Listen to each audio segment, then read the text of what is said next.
ધારણ કરે છે. તો ભગવાન આપ અને આત્મા જુદા જુદા છે એ પ્રશ્ન પૂછે છે.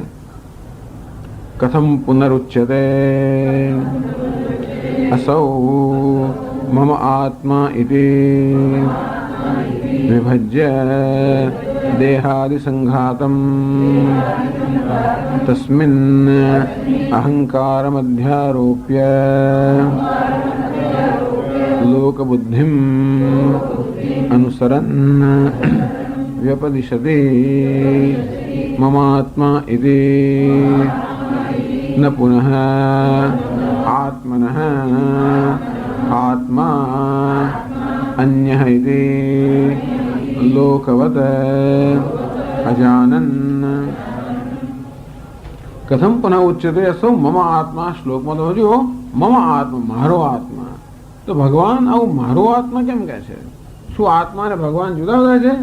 તો કે શંકરાચાર્ય સમજાવે છે કે એમની સામાન્ય મનુષ્ય શું કરતા હોય છે, આ દેહને આત્મા માનતા હોવાના કારણે દેહાદિ સંઘાતમ વિભજ્ય, આ દેહ ઇન્દ્રિયોનો સંઘાત છે, ઉપાધિ છે, એને પોતાનાથી એની અંદર આત્મભાવ હોવાના કારણે તસ્મિન અહંકાર અધ્યારોપ્ય, એમાં અહંકાર અહમભાવ હોવાને કારણે દરેક જણ મારો આત્મા, આપણે શું કહીએ મારો આત્મા અંદર હોય એમ આપણે કહેતા હોઈએ છીએ કે દેહને આત્મા માનતા હોવાને કારણે જે વાસ્તવિક આત્મા છે એને આપણે મારો આત્મા કહેતા હોઈએ છીએ.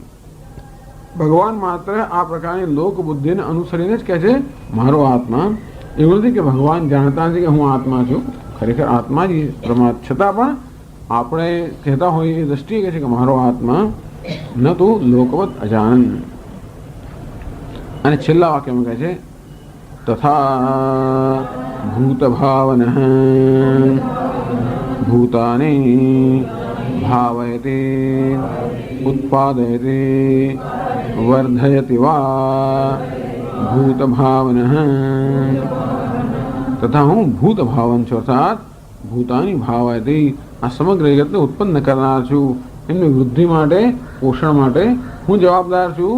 હું જગતનું ઉત્પન્ન કરનાર છું, હું જગતનું પાલન કરનાર છું, હું જગતનો આધાર છું, હું જગતનો લય સ્થાન છું, હું જગતનું ઉપાદાન કારણ છું, નિમિત્ત કારણ છું. કશું ન હોવા છતાં પણ હું આ બધું છું. આ બીજું આશ્ચર્ય છે. આ કશું વાસ્તવ ન હોવા છતાં પણ આ સર્વ હું છું. એમ કરીને ભગવાન પોતાના યોગ એટલે કે માયાનું દર્શન કરાવે છે.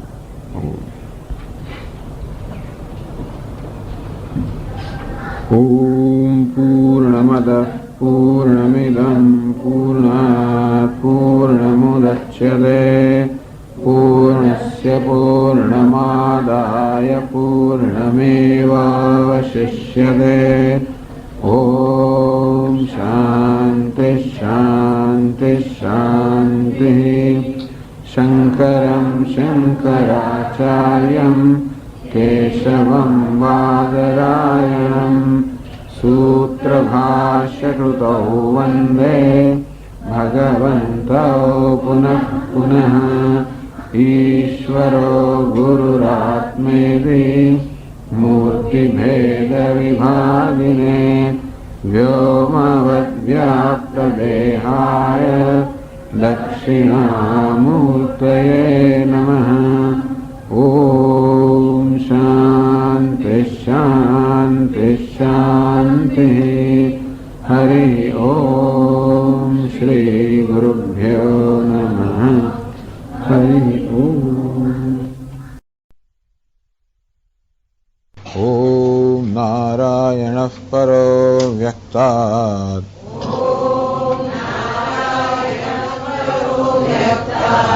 અંડમવ્યક્તસંભવम् અંડસ્યાन्तસ્ત્વિમે લોકાઃ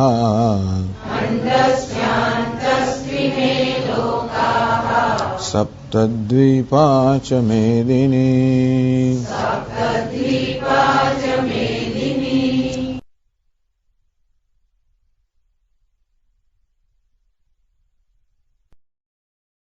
મયા તતમિદં સર્વં જગદવ્યક્તમૂર્તિના મત્સ્થાનિ સર્વભૂતાનિ ચાહમ તેષ્વસ્થિતઃ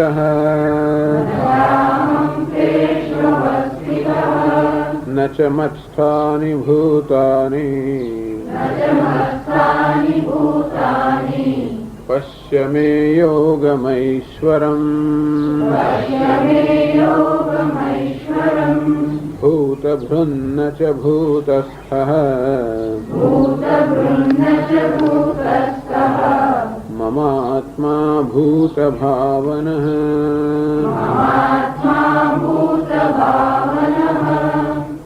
મત્સ્થાનિ સર્વભૂતાનિ મયા તદમિદં સર્વં જગત અવ્યક્તમૂર્તિના મત્સ્થાનિ સર્વભૂતાનિ ન ચાહમ તેષુ અવસ્થિતઃ. મારા વડે, મારી અવ્યક્ત મૂર્તિ વડે, મારા અવ્યક્ત સ્વરૂપ વડે, અર્થાત જે દ્રષ્ટિગોચર નથી કે આંખોથી કે ઇન્દ્રિયોથી જેના દર્શન ન થઈ શકે, અર્થાત જે ઇન્દ્રિયો અને મનની મર્યાદાથી પર છે એવું જ મારું સ્વરૂપ છે, એના વડે હું સમગ્ર જગતમાં વ્યાપ્ત છું. ભગવાન કહે છે કે જગતમાં હું સર્વત્ર છું, પ્રત્યેક નામ રૂપમાં હું વ્યાપ્ત છું. જે આપણે દેખાય છે શું છે? નામ રૂપ. એ ત્યારે શક્ય બને જ્યારે એમાં પરમાત્માની વ્યાપ્તિ હોય, અર્થાત સર્વ નામ રૂપના અધિષ્ઠાન રૂપે, એમના સારભૂત રૂપે, એમના આત્મા રૂપે એ પરમાત્મા રહે હોય. અસ્થિ ભાતિ પ્રિયમ એ રૂપમાં સચ્ચિદાનંદ પરમાત્મા એ પ્રત્યેક નામ રૂપના અધિષ્ઠાન રૂપે હોય તો જ નામરૂપ સંભવી શકે અને તો જ નામરૂપનું દર્શન થઈ શકે.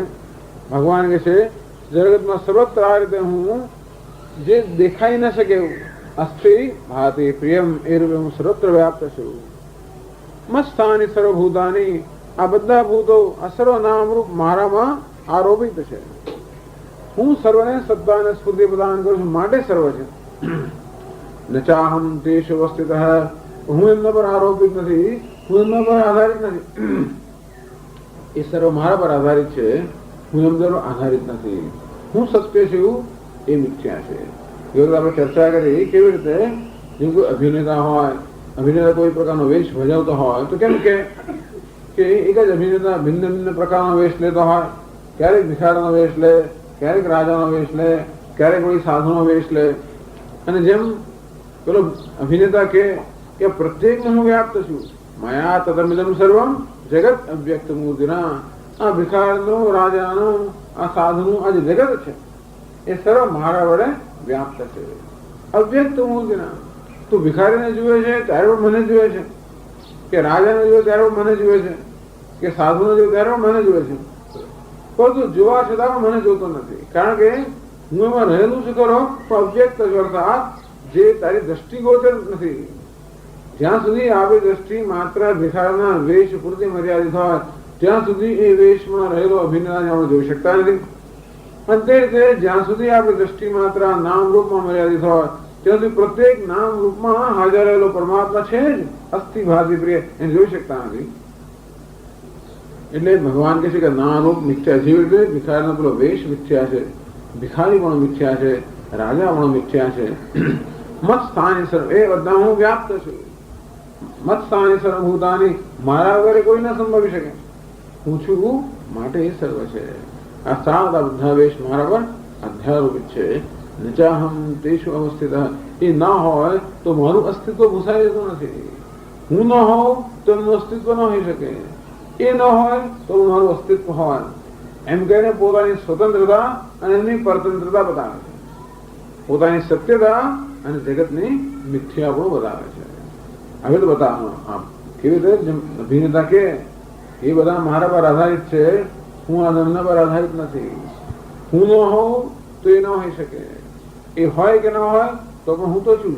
અને અન્વય વ્યતિરેક. અન્વય અર્થાત કે અભિનેતા છે પેલા જયારે બધા ભિખારી અને રાજા અને સાધુ છે ત્યારે પણ અભિનેતા છે. વ્યતિરેક કોને કહેવાય?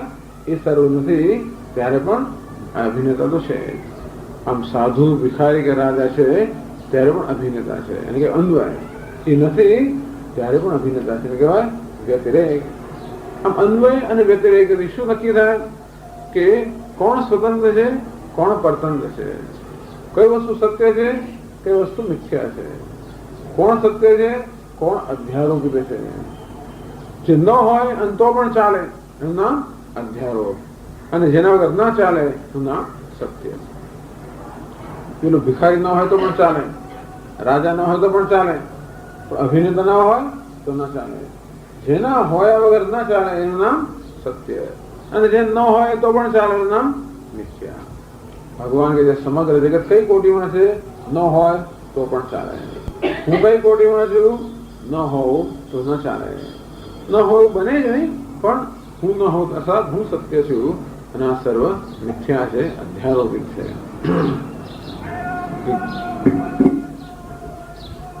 મત્સ્થાની સર્વભૂતાની ન ચાહમ તેષુ અવસ્થિતઃ ન ચ મત્સ્થાની ભૂતાની. પછી પેલો ભિખારો વેશ પણ કાઢી નાખ્યો અને પછી કહે છે કે જો ન ચ મત્સ્થાની ભૂતાની, આ ભિખારી પણ નથી, રાજા પણ નથી, સાધુ પણ નથી. જ્યાં સુધી આપણને ભિખારી, રાજા કે સાધુ સાચા જણાય છે ત્યાં સુધી પેલો અભિનેતા એમ કે આ સર્વ હું વ્યાપ્ત છું અને એ બધા મારામાં જીવનમાં નથી. એટલે ખબર પડી કે હો આ તો બધા મિથ્યા છે. પછી કહે છે કે એ તો છે જ નહીં. આમ એક અનદ્વિત પરમાત્મા, એક અનદ્વિત આપણે ભિખારી, સાધુ, રાજા અનેક હોવા છતાં પણ ખરેખર ત્યાં કેટલા તત્વ છે? એક જ છે. અનેક જણાતા હોવા છતાં પણ એક છે. અનેકતા ક્યાં છે? વેશમાં છે, નામ રૂપમાં છે. સત્ય જે છે કેવું છે? એક જ છે. તેમ ભગવાન કહે છે કે અનેક નામ રૂપમાં એક જ પરમાત્મા વિલસી રહ્યો છે. એટલા જ માટે કે અનેકતા મિથ્યા છે, ઔપાધિક છે, નામ રૂપના સ્તરે છે. સમજેથી એ નામ રૂપ જયારે બાદ થઈ જાય એટલે કે છે બાદ કરવા માટે આપણે કહ્યું કે નામરૂપ મિથ્યા છે અને હું અર્થાત અધિષ્ઠાન સચ્ચિદાનંદ પરમાત્મા સત્ય છું. ઉપેક્ષ નામ રૂપે દ્વે સચ્ચિદાનંદ તત્પર. અને મિથ્યા નામ રૂપ હોય ઉપેક્ષા જયારે કરીએ, જેવી રીતે આપણે સમુદ્રને જોતા હોઈએ, પહેલા આપણને જળ શું કે આ બધા તરંગોમાં હું વ્યાપ્ત છું. પછી શું કે આ બધા તરંગો મારામાં છે, હું એમનામાં નથી. અર્થાત આ બધા તરંગો મારા પર આધારિત છે, હું એમના પર આધારિત નથી. તરંગ હોય તો પણ હું છું, તરંગ ન હોય તો પણ હું છું. અર્થાત સર્વ તરંગો જળ કે મારા પર અધ્યારોપિત છે. એમ કરીને તરંગો પરથી આપણી દ્રષ્ટિ હટીને જયારે જળ પર પડે ત્યારે જળ શું કહે છે? તરંગો છે જ નહીં. તરંગ છે માત્ર મનનો તરંગ છે. જે તરંગ છે મનનું સ્પંદન છે ખરેખર. અર્થાત આ મનના સ્પંદન થી આ નામ રૂપ ઉત્પન્ન થાય છે. એ મન સ્પંદન કરતું બંધ કરે છે. તો જે આ માંડુક્ય કાર્યમાં સમજાવે છે, આ સમગ્ર જગત કેવું છે? મનનું સ્પંદન. કારણ કે જયારે આપણે સુષુપ્તિમાં હોઈએ, આપણું મન સ્પંદન ન કરતું હોય ત્યારે કોઈ જગત ત્યાં હોતું નથી. જેવા જાગૃત થઈએ અને મન સ્પંદન કરવા માંડે ત્યારે સમગ્ર જગત હોય. આ મન ન હોય ત્યારે જગત પણ નથી અને મન પાછું અન્વય કરે. મન છે ત્યારે જગત છે, મન નથી ત્યારે જગત નથી. એનો અર્થ એ થયો કે આ જગત શું છે? મનનું સ્પંદન કે મનની ઉપજ કે મનની ઉત્પત્તિ છે. તેથી જ્યાં સુધી મનની ઉત્પત્તિ છે, જ્યાંથી મન સ્પંદન કરે છે ત્યાં જગત છે. ભગવાન કહે છે કે ત્યારે પણ હું છું એ સર્વમાં. અને આ સ્પંદન હોવાને કારણે મિથ્યા છે, હું સત્ય છું. એમ કહે તો મન સ્પંદન કરતું બંધ થઈ જાય તો કે ન ચ મત્સ્થાની ભૂતાની. ખરેખર હે અર્જુન, આ કોઈ ભૂત અર્થાત જગત કે નામ રૂપ કે દ્વૈત મારામાં છે જ નહીં. હું જ એક અદ્વિતીય છું. સ્પંદન મન ન કરે એટલે પછી પેલો સ્પંદન કરનાર પણ ન હોય. ટૂંકમાં પછી દ્રષ્ટા, દૃશ્ય, દર્શન આ કોઈ પ્રકારનો તેના ભેદભાવ પણ ન રહે. જ્યાં સુધી મન સ્પંદન કરતું હોય જગતનો અર્થ શું? જગત અર્થાત દ્વૈત. કયા પ્રકારનો દ્વૈત? દ્રષ્ટા, દૃશ્ય, દર્શન. આ જે વ્યવહાર છે દ્વૈતનો વ્યવહાર, કે હું વક્તા અને વચન અને વાણી અને પછી શ્રોતા, આ જાતનો જ વ્યવહાર છે. એ બધું વ્યવહાર પણ શું છે?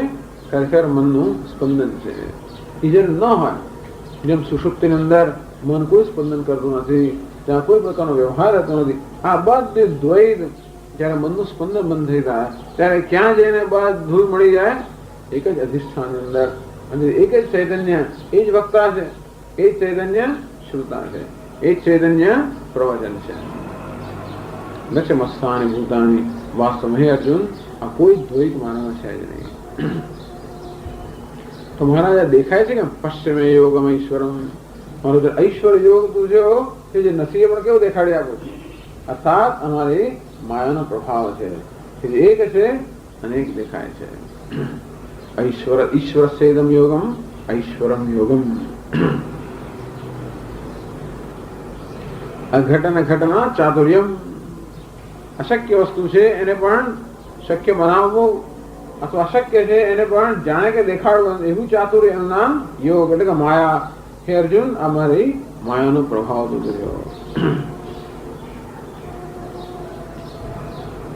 નાહમ કસ્યચિત આદેહ નાભિ કસ્યચિત આધારઃ તથાપિ હમ સર્વેષુ ભૂતેષુ મયિ ચ સર્વાણિ ભૂતાનિ ઇતિ મહતિ યમ માયા. कैसे मधुसूदन सरस्वती जी કે ના હમ કસ્યચિત આદેહ, આમ કહે છે કે સમગ્ર જગત મારામાં છે, મારામાં હોવા છતાં પણ ખરેખર મારામાં નથી. ના ભી કસ્યચિત આધાર હૈ, કશું મારામાં આધારિત પણ નથી કે હું કશાનો આધાર પણ નથી, અને છતાં પણ હું સર્વ મારામાં છે અને હું એમનામાં નથી. આ શું છે? મહતી યમ માયા, આ મહાન માયા છે. એટલે સત્યના દર્શન કરીને પ્રક્રિયા પણ બતાવે. ત્રણ આપણે પગથિયા. પહેલું પગથિયું કહું, હું જ સર્વ જગતમાં વ્યાપ્ત છું, જે કંઈ છે એ ઈશ્વર છે. પહેલા એ જ ઈશ્વરની આરાધના, જે છે એ ઈશ્વર છે. સારો ખરાબ, સાચો જૂઠો, પાપી પુણ્યશાળી, જે છે શું છે? ઈશ્વર જ છે. પછી બીજી કઈ તો કે આ પાપી પુણ્યશાળી, સાચો ખોટો, સ્ત્રી પુરુષ, આ તો નામ રૂપ છે, એ તો વેશ છે, એ વેશ પહેરનાર ઈશ્વર છે. અને ત્રીજી કે આરાધના નામ રૂપ છે જ નહીં, માત્ર ઈશ્વર જ છે. ધીમે ધીમે ધીમે આપણી દ્રષ્ટિને ટ્યુનઅપ કરવાની. જેમ પેલા મંદિરમાં જઈએ, અંધારું હોય, ગળગળું કશું દેખાય જ નહીં, આંખો આપણી જરાક ટેવાય, પછી જેમ ભગવાનની ઝાંખી થાય, તેમ કેવી રીતે આપણા મનની આંખોને કેળવવી? પેલી કઈ કેળવણી? ઈશ્વર સર્વ છે, ક્યાંય રાગ દ્વેષ ન કરવો. ઘટ ઘટ મેં વો સાંઈ રમતા, કટુક વચન ન કરવો, કોઈ કટુક વચન ન કહેવો, અર્થાત ક્યાંય દ્વેષ ન કરવો. એમ એનું નામ કે ઈશ્વર તરીકે આદર કરવો. આદર ન કરો તો દ્વેષ થાય. દ્વેષ ન કરવો, કોઈને કડું વચન ન કરવો, દ્વેષ ન કરવો, અર્થાત સર્વનો આદર કરવો. સર્વમાં એ નારાયણ છે, પૂજ્ય ભાવ મનમાં રાખો. પછી ધીમે ધીમે સમજવું કે નારાયણ તો આ વેશ નથી, આ તો વેશ પહેરેલો છે, નારાયણ આ વેશનો પહેરનાર છે. અને ત્રીજું કે નારાયણ વેશનો પહેરનાર તો હું જ છું. એ નારાયણ જે અત્યારે બહાર છે, એ છેવટે જયારે આત્મ સ્વરૂપે જણાય ત્યારે ન છે મત્સાની ભૂતાની, ત્યાં પછી કોઈ દ્રષ્ટા દૃશ્ય એ કોઈ પ્રકારનો જેનો ભેદ ન રહે. આમ એ ભેદમાંથી અભેદમાં માટેના ભગવાનના ત્રણ પગથિયા. એકદમ આપણે આમ કૂદી શકતા નથી, એટલા માટે ત્રણ પગથિયા ભગવાન કહ્યા કે પહેલા જગત ઈશ્વરથી યુક્ત સેવનમ, આ જગતની ઈશ્વરની ભાવનાથી સેવા કરવી. જગતમાં સર્વત્ર ઈશ્વરના દર્શન કરવાનું પહેલું પગથિયું.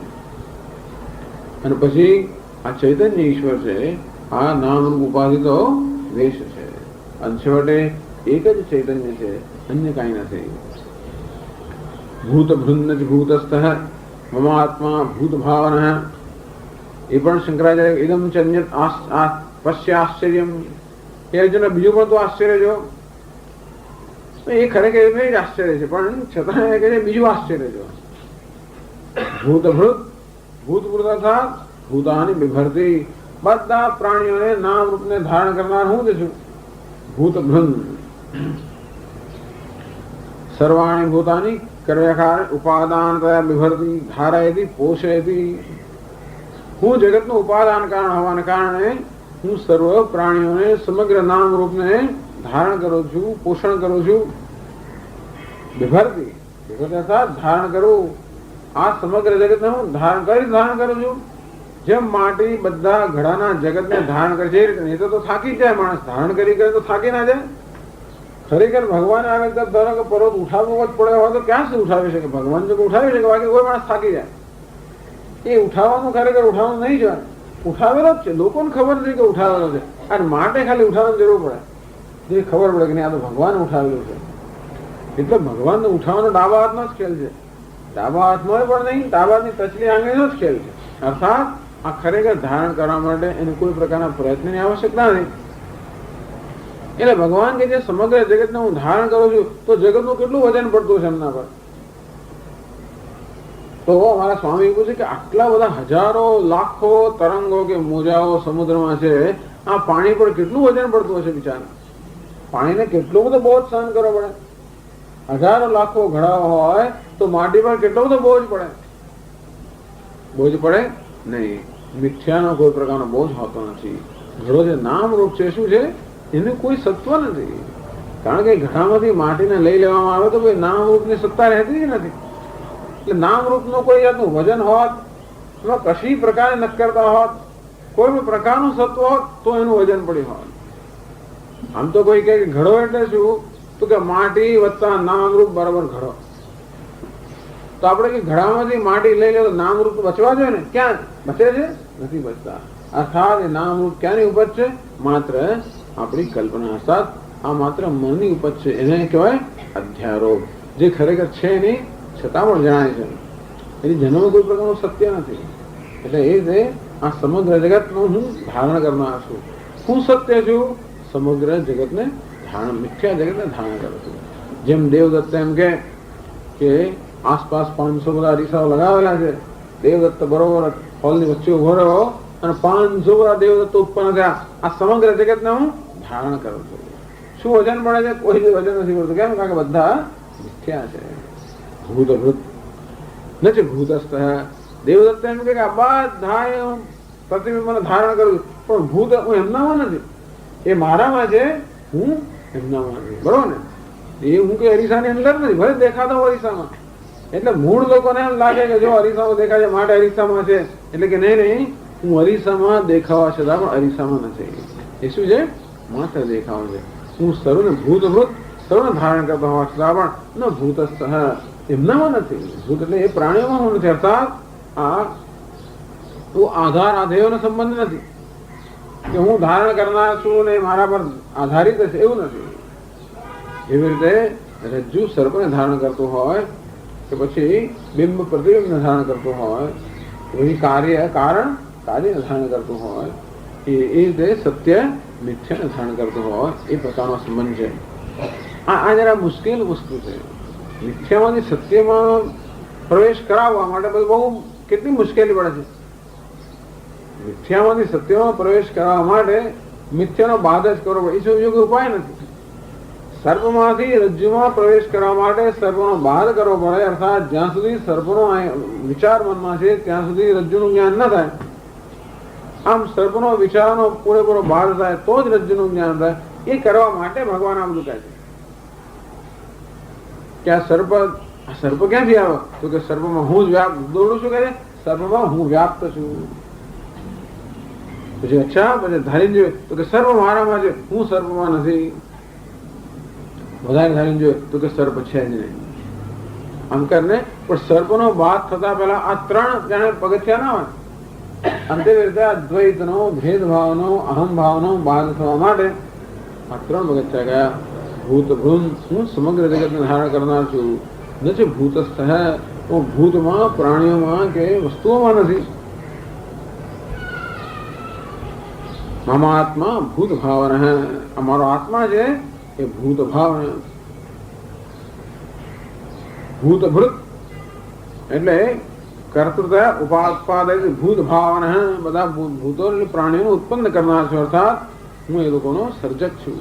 જો બધા ધારણ કરનાર છું એમ કહીને કહ્યું કે હું ઉપાદાન કારણ છું. બધાનું સર્જન કરનાર છું એમ કહીને કહું હું નિમિત્ત કારણ છું. કોઈ પણ સર્જનમાં 2 કારણ જોઈએ, ઉપાદાન કારણ અને નિમિત્ત કારણ. માટી પણ જોઈએ અને કુંભાર પણ જોઈએ તો જ ઘડાનું સર્જન થાય.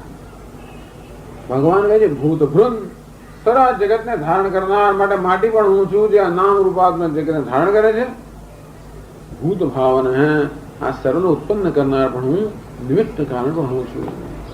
અને છતાં પણ કેવું નિમિત્ત કારણ છું? કોઈ કુંભાર જેવું નિમિત્ત કારણ નથી કે ખરેખર વસ્તુમાં ઉત્પન્ન થયું. હું કેવું નિમિત્ત કારણ છું? જેવી રીતે સ્વપ્નનો દ્રષ્ટા સ્વપ્ન જગતને ઉત્પન્ન કરે એવી જાતનું. નહીં તો પેલું સ્વપ્ન કે સાચું હોય તો માથે લઈ લઈને થોડું ઉઠીએ ત્યારે આપણી સાથે જ આવવાનું હોય તો તકલીફ થઈ જાય ને. પણ જેવા જાગ્રત થઈએ ત્યારે સમગ્ર જગતનો શું થઈ ગયો? બાદ થઈ ગયો. એવું કંઈક છે. ભગવાન જગતનું નિમિત્ત કારણ છે, ઉપાદાન કારણ છે, પરંતુ સામાન્ય ઉપાદાન કે જે પ્રચલિત અર્થમાં નિમિત્ત ઉપાદાન કારણ નથી.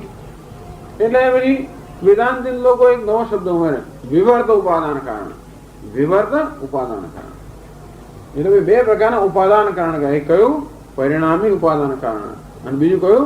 વિવર્ત ઉપાદાન કારણ. અર્થાત જે ઉપાદાનમાં કોઈ પ્રકારનું પરિવર્તન થાય અને કાર્યનું સર્જન થાય, જેમ કે માટીનું પરિવર્તન થઈને ઘડો બને, એને કહ્યું પરિણામી. અર્થાત પરિણામી ઉપાદાન કારણ. પરંતુ કારણમાં કોઈ પણ પ્રકારનો ફેરફાર થયા વગર કાર્યનું સર્જન થાય, એવું તો વેદાંતિક લોકો જ જોઈ શકે, બીજા કોઈ ના દેખાયું જ નથી. આ જાતનું કારણમાં કોઈ પ્રકારનું પરિવર્તન થયા વગર કાર્યનું સર્જન થવું, એ વિચાર પહેલો જ છે અહીંયા.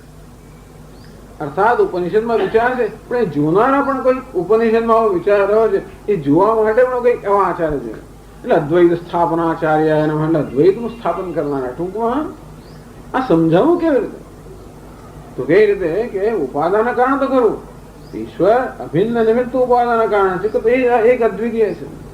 એ જ જગતનું સર્જન કરનાર છે, અને એ જ જગત સર્જન પણ એ છે. પણ એ સર્જન હોય તો એનામાં કેવો પરિણામ આવી ગયો, કેવો વિકાર થઈ ગયો, કેવો બદલાઈ ગયો.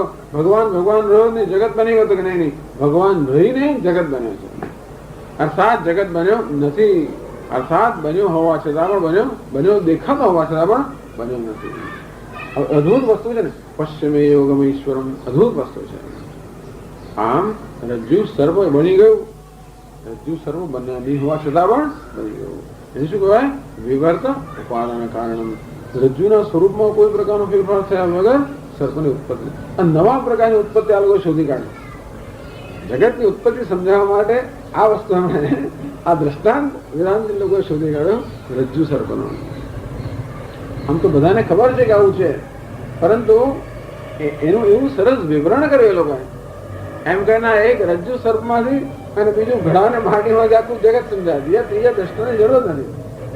બહુ તો પછી જાંચવાનું વધારે બે એવા બે ચાર દ્રષ્ટાંતમાં આખું જગત સમજાવે છે. આમ જોવા જઈએ તો 1000 દ્રષ્ટાંત તો જ જગત સમજાવાય, પણ છતાં આટલા દ્રષ્ટાંતથી જગતની મહદ અંશે આ વસ્તુનો સમજાવે છે. એટલે ભગવાન કહે છે કે અમારું ઐશ્વર્ય જો કે કોઈ પ્રકારના પરિવર્તન વગર આ જગતનું સર્જન થયું. હું એક અનેક બન્યા વગર અનેક રૂપે ભાસું છું. અજમપી જનયોગમ પ્રાપદ ઐશ્વર્ય યોગાત. ખરેખર જન્મ રહિત છે એ જાણે કે જન્મવાન બની ગયો. શાથી? પોતાના ઐશ્વર્ય યોગથી. અગતિ છે ગતિમત્તામ પ્રાપદ એકમ જનેકમ. જે અગતિ છે અર્થાત જે ગતિ રહિત છે એ સર્વ ગતિ કરી રહ્યો છે. જે એક છે એ અનેક બની ગયો. લોકો વિચાર ગૂંચવાઈ ના જાય તો શું થાય? અંતે પંડિતો પણ આ બધા ગૂંચવાયા જ કરે છે, ચક્કરો ખાતા કરે. વિવિધ વિષય ધર્મગ્રાહી મુગ્ધિક્ષાણામ. આ વિવિધતા બધી જોઈને જે લોકોના ચિત્ત મૂળ થઈ ગયા છે, એવો આ પરમાત્મા એક જ જાણે કે અનેક બની ગયો. જે ગતિ રહિત છે ગતિમાન બની ગયો, જન્મ રહિત છે જાણે કે જન્મવાન બની ગયો. અંતેથી આમાંથી ક્યારે આ પત્તો લાગે? મામે એ પ્રપદ્યંતે માયામે તામ તરંતે. આ માયાને સમજવાનો પ્રયત્ન કરીશ, તું ગૂંચવાયા જ કરીશું. હવે મામે એ પ્રપદ્યંતે, હું જે માયાનું અધિષ્ઠાન છું. એક જ વસ્તુ ભગવાન ઈચ્છે છે કે કેવી રીતે આપણું ધ્યાન આ બધી માયામાંથી, મિથ્યામાંથી સત્ય પર કેવી રીતે આપણું ધ્યાન જાય. એટલે કે પ્રણદ ભય નિયંત્રુ પ્રણદ ભય નિયંત્રુ, જે એનો આશ્રય લે એના ભયને એકાદ શોકને દૂર કરનાર છે. હવે આગળ 6ઠા શ્લોકથી કહે છે ભગવાન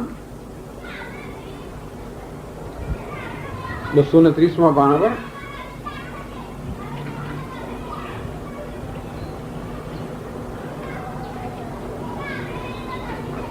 શ્લોકની પહેલા કહે છે યથોક્તેન શ્લોકદ્વયેન ઉક્તમર્થમ દૃષ્ટાંતેન ઉપપાદયન આહ. યથોક્તેન શ્લોકદ્વયેન ઉક્તમર્થમ દૃષ્ટાંતેન ઉપાદન આહ. આ બે શ્લોકની અંદર ભગવાને જે વસ્તુ કહી એ હવે દૃષ્ટાંતથી આપણે સમજાવે છે. દૃષ્ટાંતથી આપણને દલીલ સાથે દૃષ્ટાંત સમજાવે છે.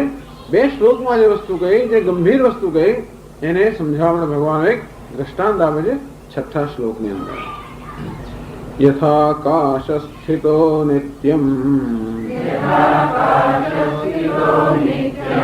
વાયુ સર્વત્ર ગો મહાન તથા સર્વાણિ ભૂતાની મત્સ્થાનીત્યુપધારય.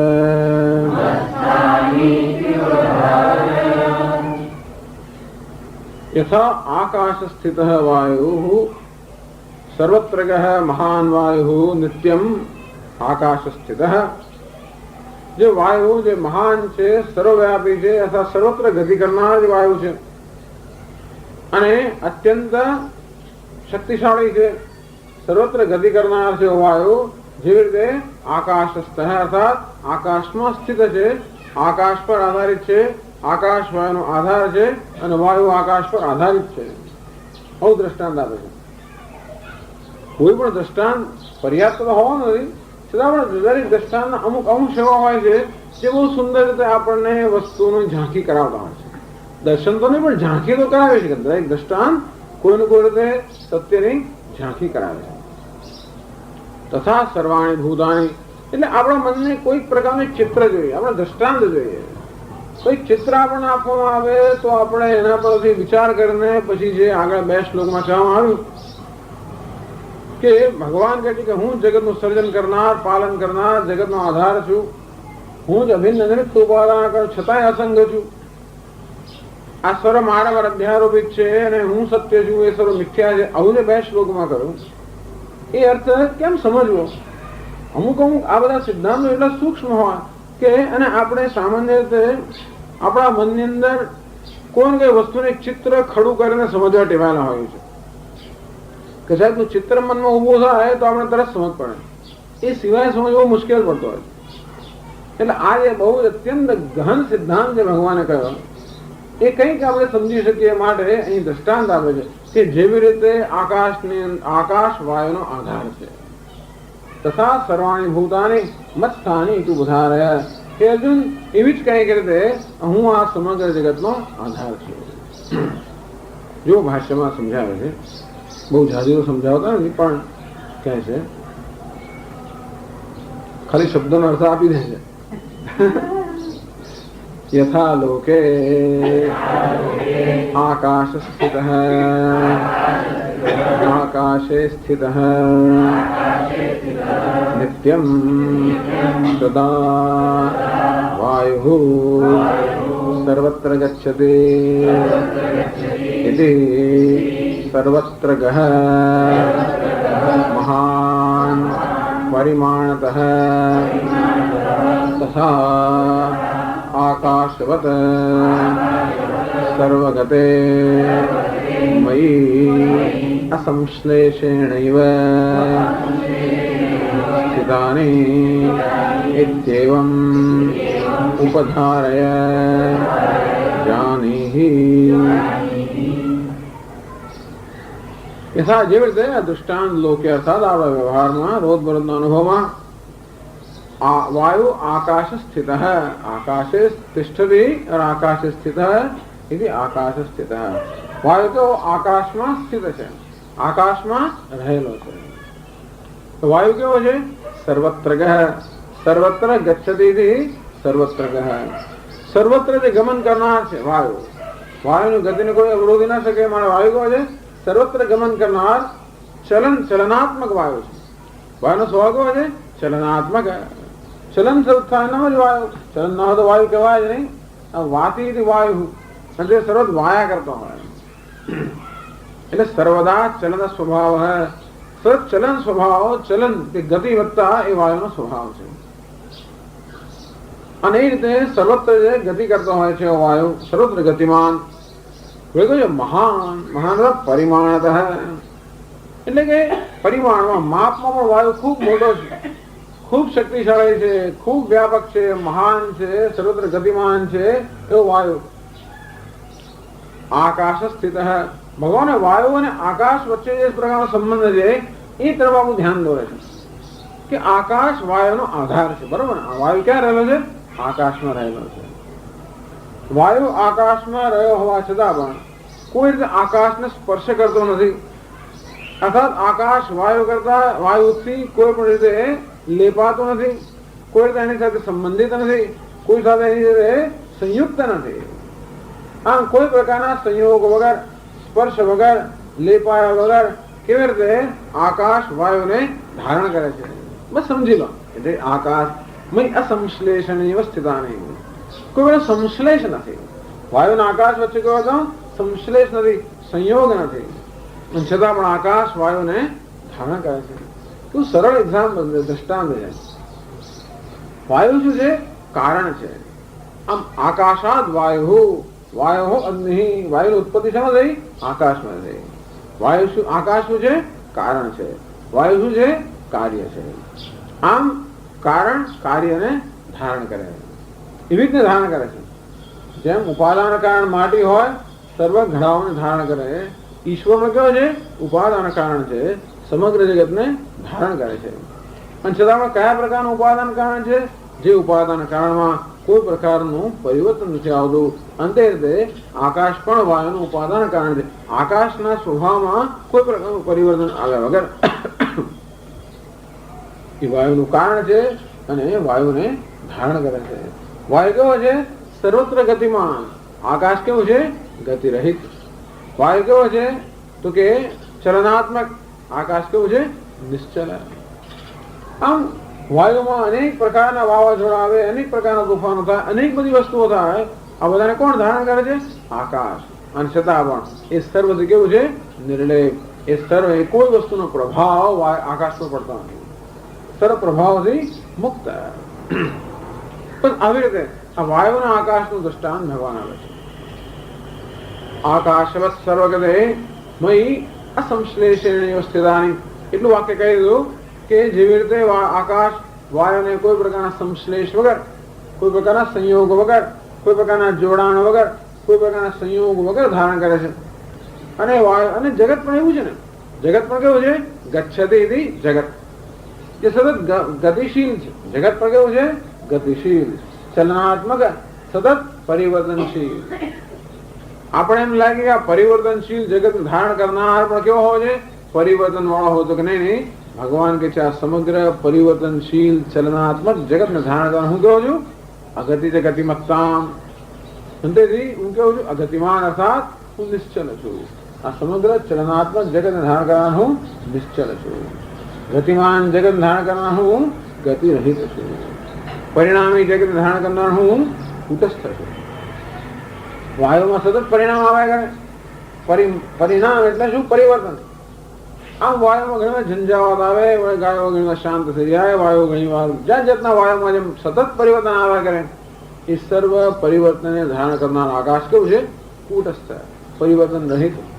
કોઈ પ્રકારની અસર આકાશ પર થતી નથી. ગમે તે વાયુમાં થાય, ગમે તે તોફાનો આવે, ઝંઝાવાત આવે, ગમે તે આવે, વાયુ ઉપર નીચે આડાવડો ગમે તે થાય, એ સર્વને ધારણ કરનાર આકાશ કેવું છે? એ સર્વ પ્રકારના પરિવર્તનથી રહિત. આમ બહુ સુંદર દૃષ્ટાંત આવે છે. સરળ દેખાવ દ્રષ્ટાંત અત્યંત સુંદર છે. આ વાયુ અને આકાશ એ બે વચ્ચેનો જે સંબંધ છે, આધાર અને આધેય. વાયુ કેવો છે? આધેય. આકાશ કેવો છે? આધાર. આધાર એટલે જે ધારણ કરનાર છે, આધેય એટલે જેને ધારણ કરવામાં આવ્યું છે. આમ જોવા જઈએ બંનેનો કેવો સંબંધ છે? આધાર આધેય સંબંધ છે. સર્વત્ર સર્વત્ર ગચ્છતિ. આમ જ્યાં પણ વાયુ હોય ત્યાં આકાશ હોવું જ જોઈએ. પણ આકાશ કેવું છે? વાયુમાં સર્વત્ર વ્યાપ્ત છે. અને સાથે સાથે મયા તદમિદમ સર્વમ. જેમ ભગવાન કહે છે સમગ્ર જગતમાં હું વ્યાપ્ત છું, આકાશ પણ આ વાયુમાં હું વ્યાપ્ત છું. મત્સ્થાની સર્વભૂતાની. આ વાયુ, આકાશ એમ કે આ વાયુ મારા પર આધારિત છે, હું એનો આધાર છું. નચાહમ તેષુ અવસ્થિત. હું વાયુ પર આધારિત નથી. હું ન હોઉં તો વાયુ ન હોઈ શકે, વાયુ ન હોય તો હું તો હોઈ શકું. ન છે મસ્તાની ભૂતાની. ખરેખર જો તો હે અર્જુન, ધારો કે આપણને કહે આકાશ કે આ વાયુ શું છે? મારું કાર્ય છે. વાયુ જયારે મારા કારણની અંદર લીન થઈ જાય ત્યારે વાયુ નામનું કોઈ બીજું તત્વ છે જ નહીં. શું? એક જ તત્વ છે, આકાશ. ન છે મસ્તાની ભૂતાની. ખરેખર વાયુ મારાથી ભિન્ન હોય તો જુદી વાત છે. વાયુ એટલે તરંગો જળથી ભિન્ન હોય તો જુદી વાત છે, પણ તેવી તો વાયુ આકાશથી ભિન્ન હોય તો જુદી વાત છે. પણ આપણે શું કહીએ છીએ? વાયુ આકાશનું કાર્ય છે, આકાશ કારણ છે, વાયુ એમાં જ ઉત્પન્ન થયો હોય. એ કાર્ય જયારે કારણમાં લીન થઈ જાય ત્યારે એક અદ્વિતીય કારણ માત્ર જેમ બચી જાય તેમ આકાશ અને વાયુ બંને શ્લોકમાં ભગવાન અર્થ કર્યો કે વાયુની ઉત્પત્તિ ક્યાં થઈ? આકાશમાં થઈ. વાયુની સ્થિતિ ક્યાં છે? આકાશમાં. વાયુ છેવટે લીન થઈ જાય છે. પ્રલય વખત એવું કહેવાય છે, કાર્ય બધા કારણો લીન થઈ જાય, નામ પ્રલય. આ સમગ્ર જગત જે કાર્યાત્મક છે એ સમગ્ર જગત પોતાના કારણ મૂળ પ્રકૃતિમાં લીન થઈ જાય અને કોઈ પ્રકારના નામ રૂપની અભિવ્યક્તિ ન રહે એવું અવ્યાકૃત કે અવ્યક્ત વસ્તુ નામ પ્રલય. તો પૃથ્વી જળમાં લીન થઈ જાય, જળ અગ્નિમાં લીન થઈ જાય, અગ્નિ વાયુમાં લીન થઈ જાય અને વાયુ આકાશમાં લીન થઈ જાય. અંતેથી આકાશ શું છે? વાયુનું ઉત્પત્તિનું કારણ, વાયુને સ્થિતિ પ્રદાન કરનાર, વાયુનું લય સ્થાન અર્થાત વાયુનું ઉપાદાન કારણ. એટલે આકાશ વાયુનું ઉપાદાન કારણ છે, વાયુનો આધાર છે. અને છતાં પણ વાયુથી અસંશ્લિષ્ટ અર્થાત અસ્પૃષ્ટ, વાયુથી અસક્ત અર્થાત અલેપ એટલે અલિપ્ત. આવી રીતે કોઈ રીતે વાયુની કોઈ પ્રકારની અસર આકાશ પર ન થાય. ભૂતભૃત નથી ભૂતસ્થ. આ વાયુને ધારણ કરનાર હોવા છતાં પણ હું વાયુ પર નથી. મમાત્મા ભૂત ભાવન, હું જ વાયુને ઉત્પન્ન કરનાર છું, હું જ વાયુની પુષ્ટિને વૃદ્ધિ કરનાર છું, હું જ વાયુને ધારણ કરનાર છું. વાયુનો મારામાં જ લય થાય છે અને વાયુ મારામાં આધારિત છે, પણ હું વાયુમાં નથી. આમ બે શ્લોકમાં જે અર્થ કહેવામાં આવ્યો ભગવાન એક દ્રષ્ટાંત સમજાવે છે. અને તો આ દ્રષ્ટાંત આપણને ચિંતન માટે આવે છે કે આગળના બે શ્લોકમાં જે કહેવામાં આવ્યું એનું આપણે ચિંતન કરી શકીએ. કારણ કે વાયુ અને આકાશ બંને આપણા દ્રષ્ટિગોચર તત્વો છે અને માટે એ સુંદર દ્રષ્ટાંત છે. એના પર ચિંતન કરીએ એટલે આગળના બે મંત્ર શ્લોકોની અંદર જે અર્થ કહેવામાં આવ્યો કે સૃષ્ટિ સ્થિતિ સંહારણામ અસંગ આત્મા આધારત્વ. હું સૃષ્ટિ સ્થિતિને લયનો હું આધાર છું છતાં અસંગ છું. એ સર્વ અધ્યારોપિત છે, હું અધિષ્ઠાન છું. એ મિથ્યા છે, હું સત્ય છું. એ જે કહેવામાં આવ્યું એ આ દ્રષ્ટાંત સમજાવ્યું. એ ઉપધારે જાની યથા સર્વગામિત્વાત પરિમાણતમહાન વાયુ આકાશે સદા તિષ્ઠતિ આકાશાદિની મહાન દેવી સર્વાણી ભૂતાની આકાશ કલ્પે પૂર્ણે પ્રતિજ્ય સંગે પરસ્મિનાત્મની સંશ્લેષ મંત્રે સ્થિતાની. એમ સમગ્ર જગત જે પંચ મહાભૂતમાંથી બનેલું છે એ જ રીતે આ પરમાત્માની અંદર આધારિત છે, અધ્યારોપિત છે. એના પર કોઈ પ્રકારનું પરિવર્તન લાવ્યા વગર. એટલે નહીં તો બહુ મુશ્કેલી જાય. આ અંતરાત્મા જ પરમાત્મા છે. જે પ્રાણીઓ સતત સુખ અને દુઃખનો અનુભવ કરી રહ્યા છે એ સર્વ અનુભવ કરનાર ખરેખર કોણ છે? એ જ આત્મા પરમાત્મા. આ સર્વ સુખ દુઃખ અનુભવ કરતો હોવા છતાં પણ કરતો નથી. ન લિપ્યતે લોક દુઃખેન બાહ્ય એકસ તથા સર્વભૂતાંતરાત્મા ન લિપ્યતે લોક દુઃખેન બાહ્ય. જેમ સૂર્ય સમગ્ર જગતનો ચક્ષુ હોવા છતાં પણ કોઈ રીતે એ અપવિત્ર થતો નથી. આપણે કશું જોઈને આપણે અપવિત્ર બની જઈએ કે સ્નાન કરવું પડે કે અડકી ગયા. સૂર્યનો પ્રકાશ બધાને અડકે છે, કોઈ રીતે પવિત્ર થતો નથી. કેવો છે? એ સર્વનો એ અસંસ્પૃષ્ટ. અને તે રીતે પ્રાણી માત્ર અંતરાત્મા જાણે કે કરતા હોય, ભોગતા હોય, સુખી હોય, દુઃખી હોય, આ બધા અનુભવનો આધાર હોવા છતાં પણ એ બધા અનુભવ કેવો છે? અસંશ્લિષ્ટ અર્થાત અલિપ્ત. સુખી દુઃખી કરતા ભોગતા બધા પ્રાણી બધાએ વસ્તુઓનો આધાર, આ બધાએ ભ્રમનો આધાર હોવા છતાં પણ એ કેવો છે? અસંશ્લિષ્ટ અર્થાત કોઈ પ્રકારના અલિપ્ત, કોઈ પ્રકારના લેપ અસંગ, જેને કોઈ પ્રકારની અસર ન થતી હોય. એની જે પૂર્ણતા છે, એની શુદ્ધિ છે, એની પવિત્રતા એવીને બી જળવાઈ રહે છે. પાપ અને પુણ્ય સર્વ કર્મ કરતો હોવા છતાં પણ એ કઈ કર્મ કરતો નથી. એ જ કરે છે કારણ એના વગર શું થાય નહીં. અને છતાં એ નથી કરતો કારણ કે એ સર્વથી અસંગ છે. આ જ એક વસ્તુ સમજવાની છે. આ સમજાઈ ગયો તો બધું થાય. જગત ઉત્પન્ન એ પણ ભગવાન પાછા હજી આગળ આ જ વસ્તુ ભગવાન હવે પછીના શ્લોકમાં પાછા સમજાવે છે. છતાં આ જે કર્મ કરી રહ્યો છે, જે સુખ દુઃખ ભોગવી રહ્યો છે, જે સ્ત્રી પુરુષ છે, જે જીવ છે, એ કોણ છે? એ પરમાત્મા જ છે. પણ પરમાત્મા સંસારી બન્યો તો કે ના નથી. અર્થાત સંસારનો અનુભવ કરતો હોવા છતાં પરમાત્મા સંસારી નથી. એનો અર્થ તો કે સંસાર કેવો છે? મિથ્યા છે. નહીતર તો એટલે પેલાને આપણે કહીએ કે આ ભીખ માંગે છે, અરે આ ભિખારી બની ગયો, તો કે ના ના, ભિખારી જણાતો હોવા છતાં પણ ભિખારી નથી. સ્વામી દયાનંદની ભાષામાં કહીએ તો આ ભિખારીનો વેશ ભજવવા માટે ભજવવાને કઈ ઉલટો વધારે ધનવાન થશે, એને બીજા 1-2 કરોડ રૂપિયા મળે છે. ભિખારીનો વેશ ભજવવા માટે અભિનેતાને ઉલટા બીજા 1-2 કરોડ રૂપિયા મળે છે, માટે એ ભિખારી બની નથી ગયો. ભિખારી હોવા છતાં પણ ભિખારી નથી. દેખાવ છતાં પણ ન હોવું, અને શું કહેવાય? મિથ્યા. તે રીતે આ સુખી દેખાય છે, દુઃખી દેખાય છે, કરતા ભોગતા, સ્ત્રી પુરુષ આ બધું દેખાય છે. એટલે એમ કહી શકાય, એટલે જ ઉપનિષદમાં કહે છે આત્મા એક કેવો પાસી થાય. આ જયારે વાણી સાથે એનો અહંભાવ હોય ત્યારે વક્તા બની ગયો, આંખ સાથે અહંભાવ હોય દ્રષ્ટા બની ગયો, કાનમાં અહંભાવ હોય શ્રોતા બની ગયો, મનમાં અહંભાવ હોય મનતા બની ગયો, બુદ્ધિમાં અહંભાવ હોય જ્ઞાતા બની ગયો. આ બધું હોવા છતાં પણ એ ખરેખર કઈ બન્યો નથી. આત્મા એક તેવું પાસી થાય. આ સર્વમાં વ્યાપ્ત છે. આત્મા કેવો છે? શ્રોતા, વક્તા, દ્રષ્ટા, મનતા, વિજ્ઞાતા આ બધા વ્યાપ્ત છે, અને છતાં પણ એમનાથી અલિપ્ત છે. આ બધા શું છે? વેશ છે. એ વેશ પહેરનાર આત્મા સર્વથી અલિપ્ત છે, અસંગ છે. એમ કરીને આ બધા શ્લોકોમાં સંસારત્વની મિથ્યાત્વતા, સંસારની મિથ્યાત્વ બતાવે છે કે ખરેખર એ શોક, મોહ, સુખ, દુઃખ કશું છે જ નહીં. આપણે માની રહેલું છે એનું મહાન બોજ આપણા પર છે, એને કારણે અનેક જન્મમાં આપણે ચક્કર મારી, એ બધું બરાબર છે. આ બધું હોવા છતાં આપણે પુરુષ પ્રકૃતિસ્થ હોય ભૂમતે પ્રકૃતિજાન ગુણાન કારણમ ગુણસંગોસ્ય સદસત દેવની જન્મ શું. પ્રકૃતિ અંદર અહંભાવ હોવાને કારણે જ આ પુરુષનો પરમાત્માનો સારી નરસી અનેક યોનિમાં જન્મ થતો હોય છે. વાસ્તવમાં એ કેવો છે? ઉપદ્રષ્ટા, અનુમંતા, હર્તા, ભોગતા, મહેશ્વર. બધું જુએ છે, નજીકમાં બધું જુએ છે, પણ કશામાં અનુમંતા ભાગ લેતો નથી, કશાનો વિરોધ કરતો નથી. બધાને અનુમતિ આપનાર છે, બધાને ધારણ કરનાર છે, બધાને અનુકૂળ થઈ જવા એમ લાગે છે. ભર્તા, ભોગતા, મહેશ્વર, પરમાત્મા. એટલે આ જ વસ્તુ એક ભિન્ન એક જ વસ્તુ કહેવામાં આવે છે. આજે સુખી દુઃખી છે, જીવ છે, કરતા ભોગતા છે, આ બધું મિથ્યા છે. એમાં સત્યનો મિથ્યા હંમેશા સત્ય વગર મિથ્યા સંભવી ન શકે. જે કરતા ભોગતા સુખી દુઃખી છે એનું કર્તૃત્વ મિથ્યા છે, એને ધારણ કરનાર સત્ય છે. જે ચૈતન્ય કર્તૃત્વ ભોક્તૃત્વ ધારણ કરે એ ચૈતન્ય સત્ય છે. કર્તૃત્વ, ભોક્તૃત્વ, સુખિત્વ, દુઃખિત્વ શું છે? એના વેશ છે. અને માટે દેખાય લીલો દેખાય એનો અર્થ કે લાલ નથી, પીળો નથી, લીલો નથી.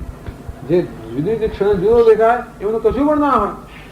એક જ આત્મા હમણાં સુખી પાછો દુઃખી, વળી પાછો શોકગ્રસ્ત, વળી પાછો વિશાળ, વળી પાછો હર્ષ, વળી પાછો પુદાગત કરે, એનો અર્થ કશું જ નથી. આ બધા કોના ધર્મ છે? માત્ર ઉપાધિના ધર્મ છે. એ બધા ભૂતભૂત આ બધાનું ધારણ કરનાર છે, નથી ભૂતસ્થા એમનામાં નથી. મમ આત્મા ભૂત ભાવના. આ બધા સુખી દુઃખી બધાને ધારણ કરતો હોવા છતાં, બધાનું પોષણ કરતો હોવા છતાં, બધાને સત્તાને સ્ફૂર્તિ પ્રદાન કરતો હોવા છતાં પણ એ સર્વધુ નિર્લેપ છે. આવું ભગવાને આ 2 શ્લોકમાં કહ્યું, અને પછી 6થા શ્લોકમાં દ્રષ્ટાંત સમજાવ્યું. હવે આ શ્લોકોની સમજ વળી પાછી ભગવાન હવે પછીના શ્લોકોમાં આવે છે.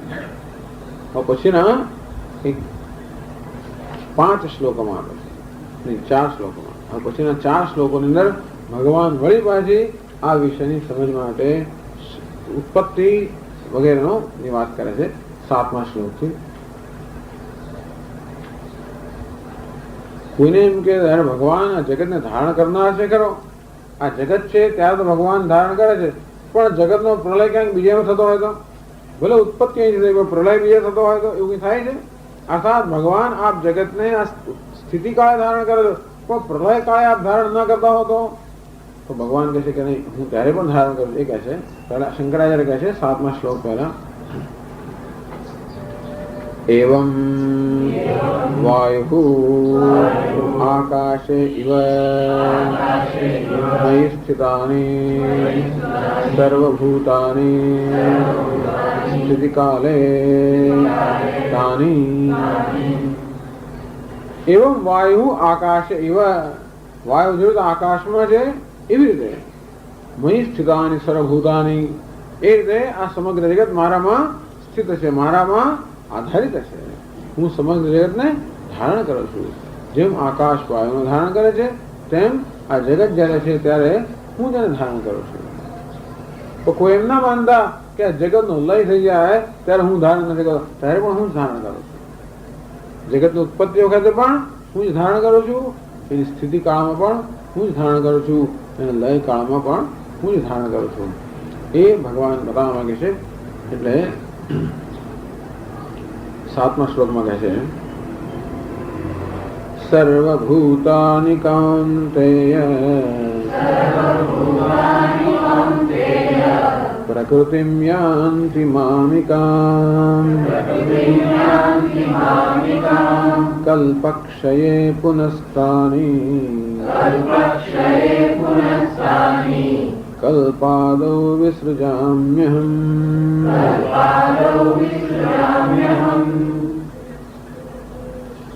સર્વભૂતાનિ કૌન્તેય પ્રકૃતિમ યાન્તિ મામિકામ કલ્પક્ષયે. કલ્પક્ષય હે અર્જુન, જયારે કલ્પનો ક્ષય થાય આ સૃષ્ટિના કલ્પનો, ત્યારે સર્વભૂતાની આ બધા ભૂત અર્થાત સમગ્ર જગત જે પંચમહાભૂતમાંથી બનેલું છે સમગ્ર જગત મામ પ્રકૃતિ મામિકામ પ્રકૃતિમ યાન્તિ. અમારી જે પ્રકૃતિ છે એ પ્રકૃતિમાં સમગ્ર જગત લીન થઈ જાય. અર્થાત આ કલ્પનો જયારે ક્ષય થાય, પ્રલય કાળ જયારે આવે ત્યારે સમગ્ર જગત મારી પ્રકૃતિમાં લીન થઈ જાય છે. કલ્પાદૌ વિસૃજામ્યહમ.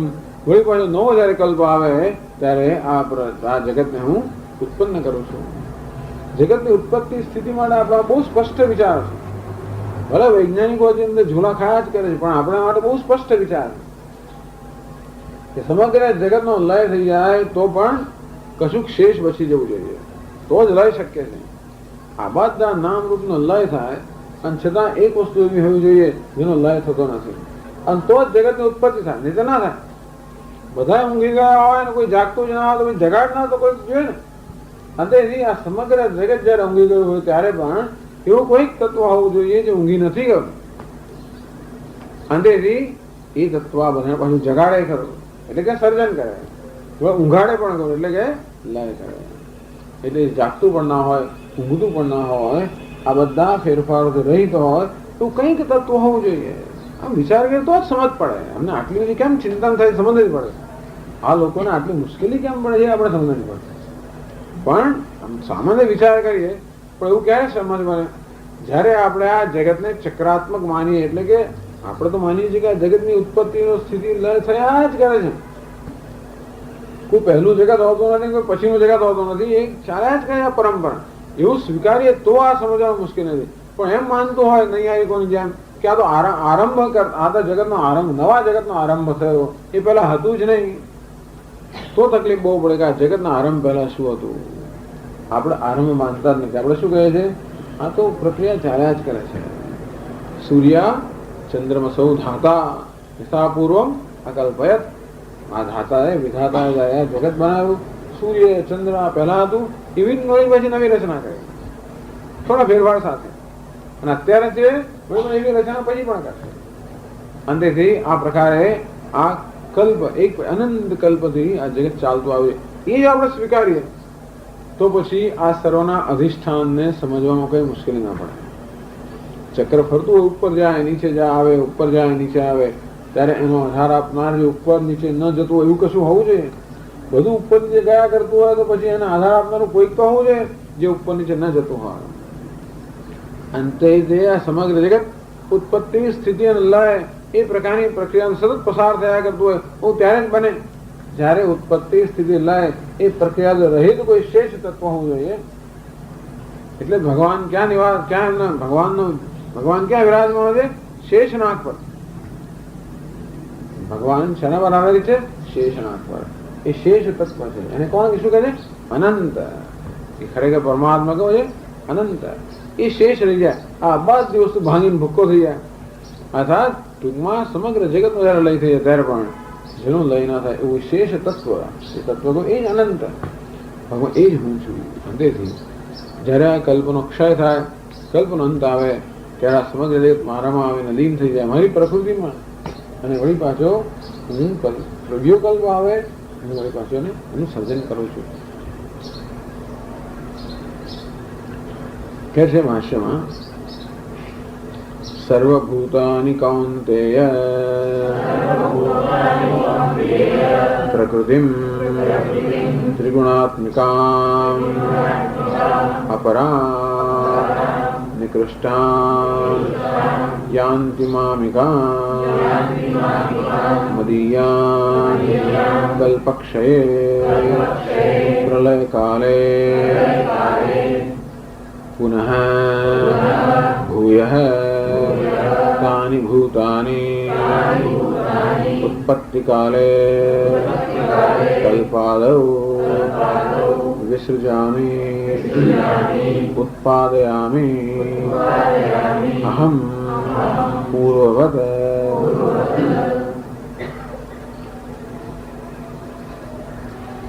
સર્વભૂતાનિ કાંતેય પ્રકૃતિમ, પ્રકૃતિ અર્થાત પ્રકૃતિ એટલે પ્રકૃતિના જાત જાતના અર્થ થતા હોય છે. પ્રકૃતિ એટલે સ્વભાવ. પૂરે એમ કે આ જગત એની જાતે જ ચાલ્યા કરે છે, તો કે નહીં, પ્રકૃતિ એટલે ત્રિગુણાત્મિકા. આ સત્વ, રજસ અને તમસ, આ ત્રણ ગુણોને બનેલી મારી પ્રકૃતિ છે. કઈ અપરામ, ભગવાને 7મા અધ્યાયની અંદર કહ્યું બે પ્રકારની પ્રકૃતિ છે, એક અપરા પ્રકૃતિ અને બીજી પરા પ્રકૃતિ.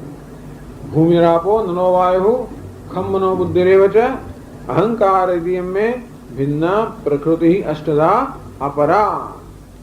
આમ પંચમહાભૂત અને મન બુદ્ધિ અને અહંકાર એ 8 તત્વોની બનેલી પ્રકૃતિ કેવી છે? જડ છે, અપર છે, નિકૃષ્ટ છે, ઉતરતી છે, બંધન કરનારી છે, અનાત્મા રૂપ છે. ઇતસ્થોન્યામ પ્રકૃતિ વિદ્ય મેં પરામ. હે અર્જુન, એના કરતા અન્ય જે છે, વિલક્ષણ જે છે, મારી પરા પ્રકૃતિ છે, એ કઈ ચેતનાત્મિકા. આમ ભગવાને 7મા અધ્યાયમાં કહ્યું કે બે પ્રકારની મારી પ્રકૃતિ છે, બે શક્તિઓ છે, એક જડ અને બીજી ચેતન. આ જડ અને ચેતનના સંયોગથી આ સમગ્ર જગત ઉત્પન્ન થયું. તેથી એતદ્યોનિની ભૂતાની સર્વાણી ઇતિ ઉપધારય. એતદ્યોનિની આ બે પ્રકૃતિ, અપરા પ્રકૃતિ, પરા પ્રકૃતિ, જડ અને ચેતન, પ્રકૃતિ અને પુરુષ, એ બેના સંયોગથી આ સમગ્ર જગત ઉત્પન્ન થયું છે. ટૂંકમાં જગતમાં જ્યાં પણ કોઈ નામ રૂપ હોય ત્યાં આગળ પ્રકૃતિ અને પુરુષ કે જડ અને ચેતન, અપરા અને પરા પ્રકૃતિ બંને હોવી જોઈએ. એમાંની જે જગતના સર્જન માટે જવાબદાર છે એ કઈ છે? જીવ, એ અપરા પ્રકૃતિ. જે પંચમહાભૂતમાં જે 8 તત્વોની બનેલી હોય, પંચમહાભૂત મન બુદ્ધિ અને અહંકાર. અને તો પ્રકૃતિ ત્રિગુણાત્મિકા એટલે કે અપરામ. ભગવાન જે પ્રકૃતિ શબ્દો વાપરે છે ત્યારે કઈ પ્રકૃતિ સમજવાની? અપરા પ્રકૃતિ. 7મા અધ્યાયમાં ભગવાને પ્રકૃતિ શબ્દનો પ્રયોગ કરેલો, પણ ત્યાં આગળ પ્રકૃતિ શબ્દનો પ્રયોગ બે પ્રકારની પ્રકૃતિ માટે થયેલો, અપરા પ્રકૃતિ અને પરા, ઉતરતી અને ચડિયાતી. એમાંની કઈ પ્રકૃતિનો આમાં ઉલ્લેખ છે કે બધું સમગ્ર જગત મારી કઈ પ્રકૃતિની અંદર આવીને લીન થઈ જાય? મારી અપરા પ્રકૃતિમાં, અર્થાત ઉતરતી પ્રકૃતિમાં. જડ પ્રકૃતિ, જે જડ સ્વભાવવાળી પ્રકૃતિ છે, એમાં આવીને જગત નિકૃષ્ટામ યાન્તિ મામિકામ. કોને એમ કે ભગવાન આ પ્રકૃતિ આપણી સ્વતંત્ર છે, અંતથી જે પ્રકૃતિને યોગ્ય એમ બધું થાય છે કે નહીં? મામિકામ, મારી પ્રકૃતિ અર્થાત મારા પર આધારિત છે. હું કોણ છું? એનો આધાર છું. પ્રકૃતિ મારા પર આધારિત છે, અને છતાં પણ આ પ્રકૃતિ હું કેવું છું? આ સંશ્લિષ્ટ. પાછું એ તો ખરું, આ પ્રકૃતિ અને પુરુષ વચ્ચેનો સંબંધ, કે માયા અને ઈશ્વર વચ્ચેનો સંબંધ કયો? આવો જ આ સર્પ અને રજ્જુ જેવો સંબંધ. એમ ના માનવું કે આ પ્રકૃતિ અથવા માયા ભગવાનની શક્તિ એટલે ભગવાનને હંમેશા અભિન્ન છે, એવું ના માનો. ભિન્ન જેવું પણ ના માનો. ભિન્ન માનીએ તો સ્વતંત્ર બની જાય તો પછી એનો કોઈ કંટ્રોલ ના કરી શકે, એ પણ ના માને. અને અભિન્ન માનીએ તો ભગવાનથી છૂટે નહીં, એટલે એના વગર ભગવાનના દર્શન ના, એવું પણ ના માને. ભિન્નાપ્ય ભિન્નાપ્ય ઉભયાત્મિકાનો. આ પ્રકૃતિ ભિન્ન છે તો કે ના કહેવાય. ભિન્ન હોય તો સ્વતંત્ર હોય તો એ બરાબર નથી. અભિન્ન છે એમ પણ ના કહેવાય, કારણ કે એમ હોય તો પરમાત્મા કોઈ દિવસ તો સગુણ પરમાત્મા સગુણ જ બની ગયો અને પરમાત્મા સંસારી બની ગયો, તો કેમ પણ નથી.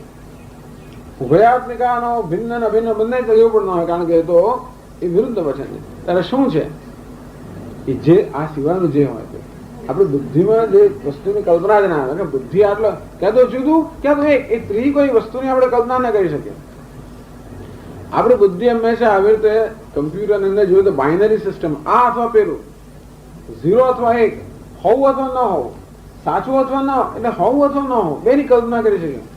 હોય ને છતાં પણ ન હોય એ વસ્તુ આપણે કલ્પના ના કરી શકીએ. ભિન્ન કે અભિન્ન એવી કલ્પના કરી શકીએ.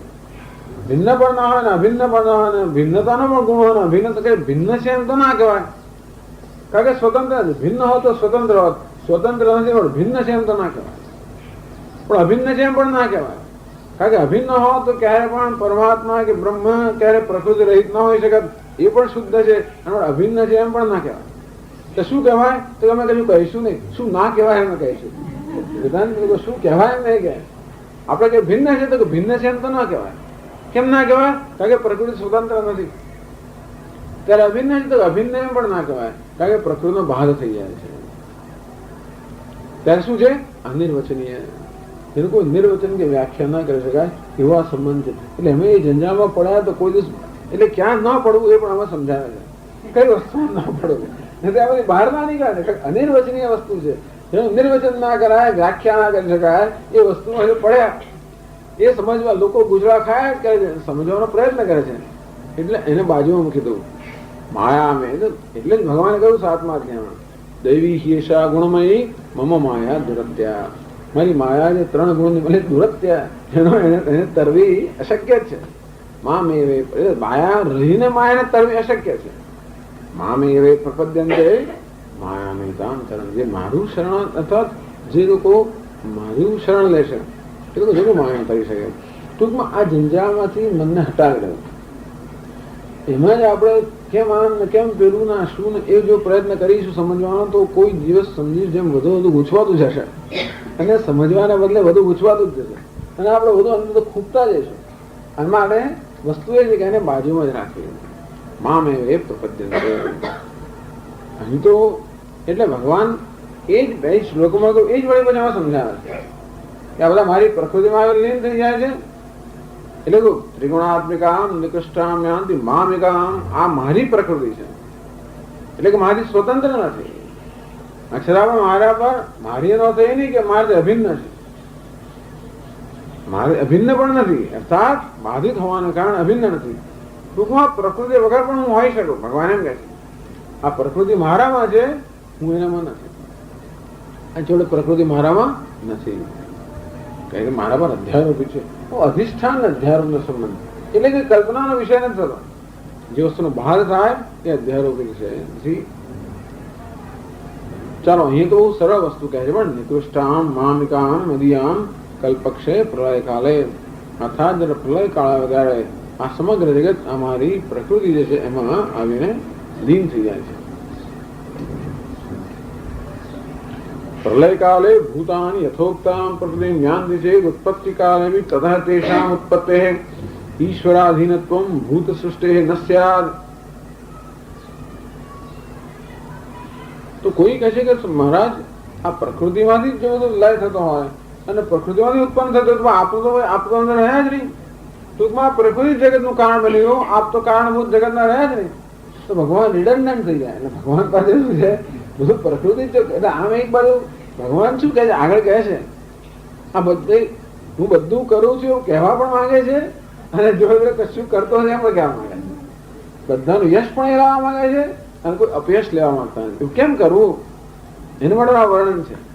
એટલે કે બધું પ્રકૃતિ કરે છે, હું કઈ કરતો નથી એમ કે પોતે અકર્તા છે. ભગવાન આપની પ્રકૃતિ બધું કરતી હોય તો એ જ કારણ બની ગઈ. એનો અર્થ એ કે આપનો તો કોઈ એમાં કોઈ ભાગ જ નથી. તો કે નહીં હું જ આ બધું કરું છું. એટલે કયું પ્રલય કાલે ભૂતાની યથોક્તામ પ્રકૃતિ જ્ઞાનથી છે. પ્રલય કાળે આ બધા આ સમગ્ર જગત તો આપની પેલી ત્રિગુણાત્મિકા પ્રકૃતિની અંદર જો લીન થઈ જતો હોત. ઉત્પત્તિ કાલે બી તથા તેષામ ઉત્પત્તિ હે. તો પછી અને ઉત્પત્તિ કાળે પણ પ્રકૃતિમાં જ ઉત્પન્ન થતા હોત તો પછી આ જગત ઈશ્વરને અધીન ના કહેવાય, પ્રકૃતિના અધીન કહેવાય.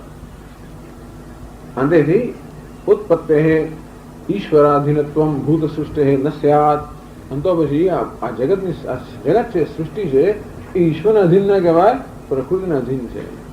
તો કે નહીં નહીં, એવું પણ નથી. પુનઃ વળી પાછો ભૂય વળી તાની ભૂતાની ઉત્પત્તિ કાળે કલ્પાદૌ વિસર્જામી. ઉત્પત્તિ કાળે વળી પાછો નવો કલ્પ જયારે આવે ત્યારે હું જ એ બધા પ્રાણીઓનું સર્જન કરું છું. પૂર્વત પહેલાની જેમ, એટલે કે પ્રકૃતિ હું છું માટે આ સર્વ એમ સમજાવશે. અત્યારે પહેલા કે છે કે હું બધું કરું છું, કલ્પનાક્ષય હું આ મારી પ્રકૃતિમાં લીન થાય છે, કલ્પનો પ્રારંભ થાય ત્યારે હું વળી પાછા આ જગતને ઉત્પન્ન કરું છું. એમ કહીને હું કોણ છું? આ જગતનો નિયંતા છું. સગત સર્વ મારે કારણે છે, અર્થાત હું સર્વ નિયંતા છું. એ ભગવાન કહ્યું. પછી આગળ આ પ્રક્રિયાને સમજાવે છે. એ પણ એક પછી એક પગથિયામાં લઈ જાય છે. જેવું પેલાનું મયા તતમિદમ સર્વમ, એ આ શ્લોકથી કહ્યું. મસ્તાની સર્વભૂતાની આગળ કહે છે, નચે મસ્તાની ભૂતાની વળી આગળ કહે છે. એમ કરીને આ એ જ મંત્રો જે છે એ આ શ્લોકમાં ભગવાન પાસે સમજાવે છે. આપણા ગુરુવારે ચર્ચા કરશું આગળ. ઓમ પૂર્ણમદ પૂર્ણમિદમ પૂર્ણાત પૂર્ણમુદચ્યતે પૂર્ણસ્ય પૂર્ણમાદાય પૂર્ણમેવાવશિષ્યતે.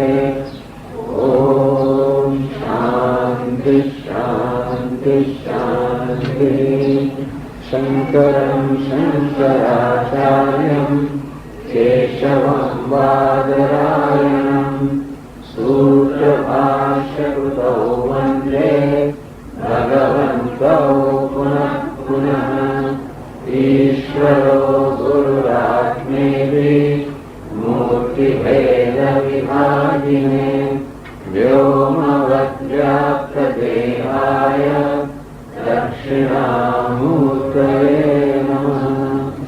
ઓમ શાંતિ શાંતિ શાંતિ. હરિ ઓમ શ્રી ગુરુભ્યો નમઃ. હરિ ઓમ. ઓમ નારાયણઃ પરો વ્યક્તાत्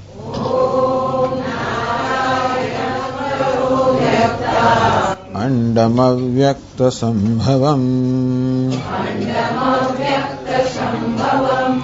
અંડસ્યાन्तસ્ત્વિમે લોકાઃ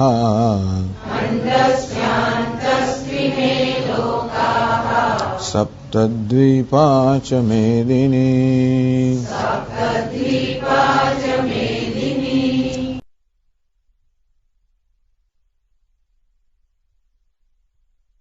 ભૂતાનિ કૌન્તેય પ્રકૃતિમ યાન્તિ મામિકામ કલ્પક્ષયે પુનસ્તાની કલ્પાદૌ વિસૃજામ્યહમ.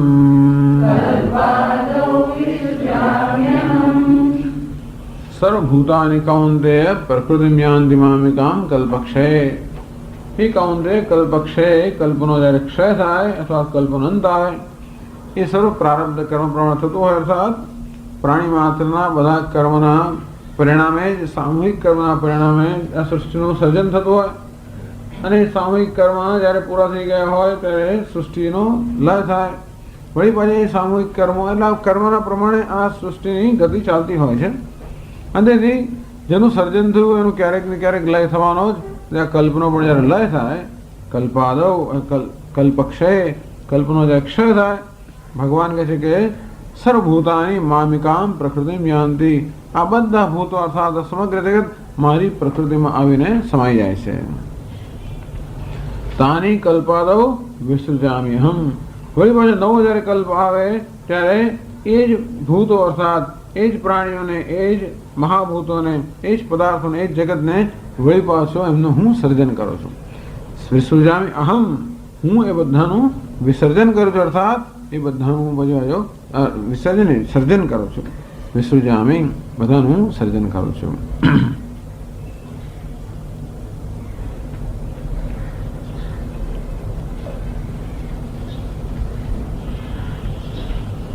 तर्हि कीदृशी प्रकृति सा च कथम सृष्ट उपयोक्ता। પછી પ્રશ્ન થાય આપણે કે ભગવાન આપની આ પ્રકૃતિ જે છે જેમાં બધું જ જગત લીન થઈ જાય છે, જેમાંથી સમગ્ર જગત ઉત્પન્ન થાય છે, એ પ્રકૃતિ કયા પ્રકારની છે અને આ સર્જનમાં એ પ્રકૃતિનો શું ઉપયોગ છે? અહમ વિસૃજામી, ભગવાન કહો છો કે આ ભગવાન આપ કહો છો કે આપ સર્જન કરી રહ્યા છો, તો આપના સર્જનમાં આ પ્રકૃતિનો શું ઉપયોગ છે અને એ પ્રકૃતિનો કેવો સ્વભાવ છે? તો એનો ઉત્તર આપે છે 8મા શ્લોકમાં કહે છે ભગવાન, પ્રકૃતિમ સ્વામવષ્ટભ્ય વિસૃજામિ પુનઃ પુનઃ ભૂતગ્રામમિમં કૃત્સ્નમ અવશં પ્રકૃતેર્વશાદ।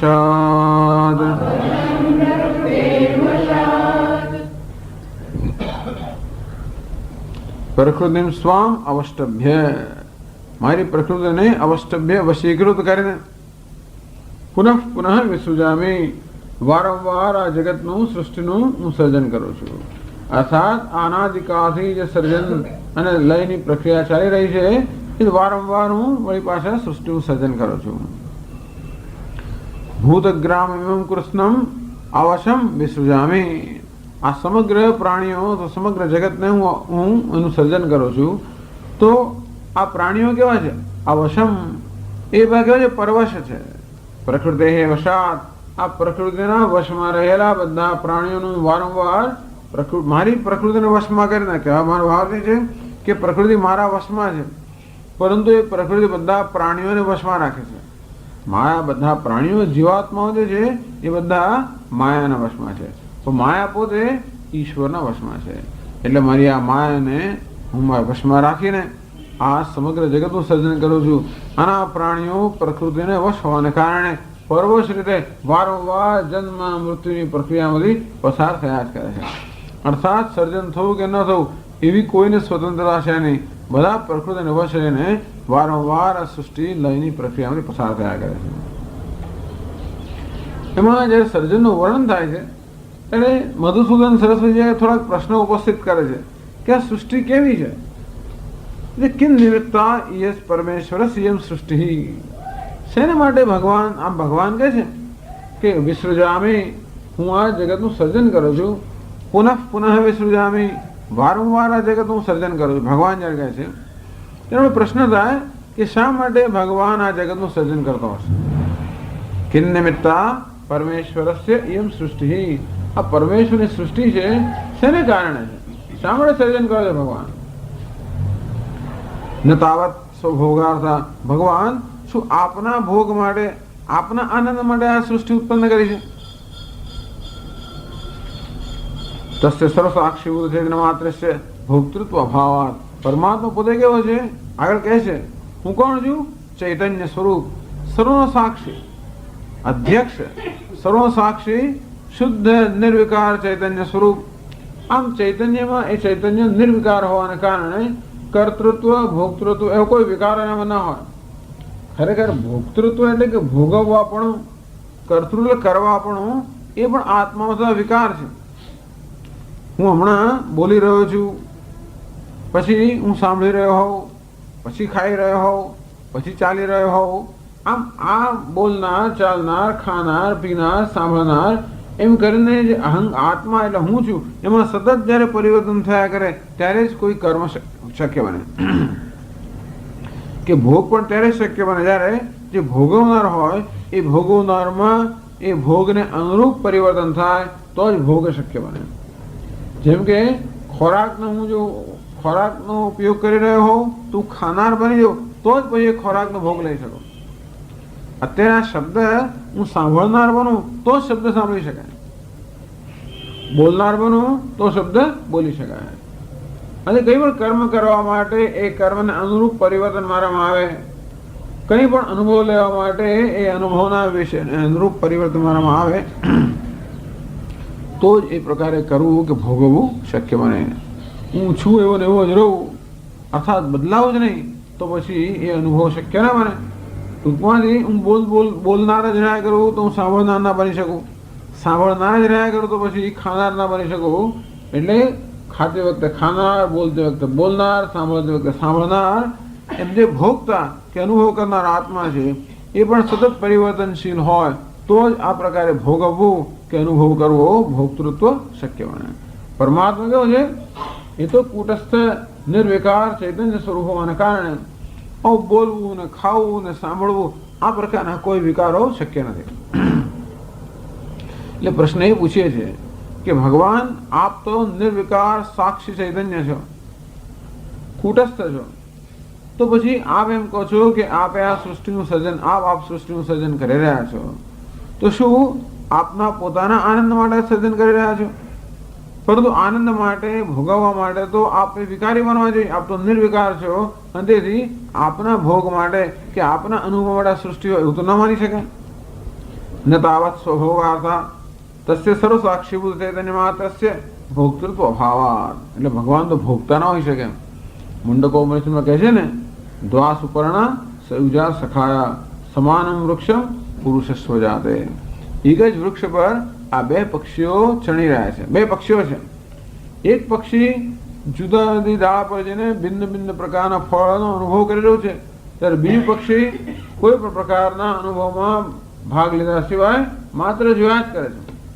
તો ઈશ્વર કેવું પક્ષી છે? જે અભોગતા છે, અકર્તા છે, માત્ર સાક્ષી સ્વરૂપ છે. અને જીવ કેવો પક્ષી છે? જે સતત ભોગવી રહ્યો હોય. તો પરમાત્મા કેવો છે? અભોગતા, અકર્તા, સાક્ષી. એને એટલા માટે એનામાં ભોગતૃત્વ શક્ય જ નથી. તેથી પોતાના ભોગ માટે આ સૃષ્ટિ બનાવી હોય એવું બની ના છે કે ભોગવવાનું એમનો છે જ નહીં. તથા ત્વેવા સંસારિત્વેને ઈશ્વરત્વ વ્યાઘાત. કદાચ કોઈ કે નહીં ભગવાને આ પોતાના આનંદ માટે સૃષ્ટિ રચી એવું કહે કોઈ, તો આપણે પ્રશ્ન કરીએ કે ભગવાન આ સૃષ્ટિ રચના પહેલા આપ દુઃખી હતા? જો આપના આનંદ માટે આ સૃષ્ટિ રચી હોય, આપ તો શું આ સૃષ્ટિની રચના કરતા પહેલા આપ દુઃખી હતા? એટલે જે ભગવાનમાં પણ કશુંક થાય ને આનંદ આવે અને કશુંક થાય ને આનંદ જતો રહે એવું ભગવાનમાં પણ હોય તો ભગવાન કેવા બની ગયા? સંસારી બની ગયા. અંતેથી ભગવાન ભોગતા હોઈ ના શકે. ભોગતા અર્થાત ભોગવનાર ન હોઈ શકે. એ કૂટસ્થ ચૈતન્ય હોવાને કારણે. અને કદાચ કોઈક રીતે આપણે કલ્પના કરીએ કે ઈશ્વર આ બધું ભોગવી રહ્યો છે, લીલા કરી રહ્યો છે વગેરે, તો એ કેવો બની ગયો? સંસારી બન્યો. કારણ કે એને ભોગવવાની શું જરૂર પડે? પૂર્ણની અંદર કોઈ પ્રકારની ઈચ્છા તો હોઈ ના શકે. અને તેથી એ તો આનંદ સ્વરૂપ હોવાને કારણે ક્યાં એને ભોગવવાની આવશ્યકતા હોય? નહીતર જો ભોગતા હોય તો એ સંસારી બની જાય. તો કે નહીં, આ મારે માટે સૃષ્ટિ નથી રચી કે અર્જુન, આ તો તારે માટે મેં સૃષ્ટિ રચી છે. ઈશ્વર માટે સૃષ્ટિ રચાય નથી, આ તો જીવના ભોગ માટે સૃષ્ટિ રચાય છે. તો આપણે પછી ભગવાનને પ્રશ્ન પૂછીએ, ભગવાન આ જીવ ને ઈશ્વર વચ્ચે કયા પ્રકારનો ભેદ છે? ના અન્ય ભોગતા યથા એમ સૃષ્ટિ ચેતનાંતર અભાવાત. ભોગવનાર કોણ? એટલે કે ચેતન જ હોઈ શકે. આ જીવ કેવો છે? ચેતન. તો ભગવાન ચેતન કેટલા છે? શું આપ એક ચૈતન્ય છો અને હું બીજો ચૈતન્ય છું? એમ ચૈતન્યમાં શું ભેદ છે? ખરેખર જોવા તો ચૈતન્યમાં તો કોઈ ભેદ છે જ નહીં. ઈશ્વર જે ચૈતન્ય છે એ જ ચૈતન્ય જીવ છે. માટે ઈશ્વર સિવાય બીજો કોઈ ચૈતન્ય ન હોવાને કારણે બીજો કોઈ ભોગતા કે ભોગવનાર સંભવી જ ના શકે. અને માટે ભગવાને બીજા પોતાના સિવાય બીજા કોઈ માટે જો આ સૃષ્ટિ રચાય બીજો કોઈ તો છે જ નહીં. એક જ અમે ચેતન જ ભોગવી શકે.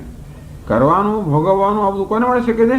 ચેતન માટે. આ જડતામાં જડ જે વસ્તુ હોય એમાં કર્તૃત્વ ના હોય, ભોક્તૃત્વ પણ ના હોય. એ શેમાં? ચેતનમાં હોય. ચેતન તો એક જ છે અને એ જ ઈશ્વર છે. તેથી ઈશ્વર સિવાય બીજો કોઈ ચૈતન્ય ન હોવાને કારણે બીજો કોઈ ભોગતા છે નહીં. અને માટે બીજા કયા ભોગતા કે ભોગવનાર માટે ભગવાન આપ સૃષ્ટિ રચો છો? ઈશ્વરસ્યૈવ સર્વત્ર જીવ રૂપેણ સ્થિતત્વાત. કારણ કે જે કે જીવ છે વાસ્તવમાં આ એક જ ઈશ્વર આ ભિન્ન ભિન્ન જીવ રૂપે વ્યવહાર કરી રહ્યો હોવાને કારણે ઈશ્વર સિવાય જગતમાં કંઈ છે જ નહીં. અને માટે ભગવાન કોના ભોગ માટે આપણે સૃષ્ટિ રચી? અચેતનસ્ય છે અભોક્તૃત્વાત. અચેતન છે આ ટેબલ ખુરશી વગેરે એમાં તો એ બિચારા ભોગવી શકે એમ નથી, એમનો કંઈ લાગણી નથી હોતી. આમ કરીને એને કંઈ થતું હોય અને ઉછકુને આમ ખુશ થતું હોય તો કહેવાય કે એનો ભોગતૃત્વ છે. અને માથા પર મૂકેલું આમ ટેબલ ખુશ થઈ જાય, એના પર હું બેસું તો દુઃખી થઈ જાય, એવું જો ટેબલમાં હોય આ પ્રકારની સંવેદનશીલતા તો બરાબર. જળમાં તો એ સંવેદનશીલતા હોય નહીં. માટે ભોગતા કોણ હોય છે કે ચેતન જ હોય શકે, અને ચેતન તો એક જ છે અને એ જ ઈશ્વર છે. અને માટે તો પછી કોના ભોગ માટે સૃષ્ટિ રચી? તો કે નહીં, મેં ભોગ માટે સૃષ્ટિ રચી નથી, મેં તો મોક્ષ માટે રચી છે. બે વસ્તુ જીવનમાં હોય, શ્રેય અને પ્રેય, ભોગ અને અપવર્ગ. તો ભોગ માટે સૃષ્ટિ નથી, તો ચાલો અપવર્ગ માટે, મુક્તિ માટે, મોક્ષ માટે સૃષ્ટિ રચી છે. અતઃ એવા ન અપવર્ગાર્થા સૃષ્ટિ બંધ અભાવાત. પણ કોને ભગવાન આપ કોને છોડાવવા માંગો છો? કોણ બદ્ધ છે?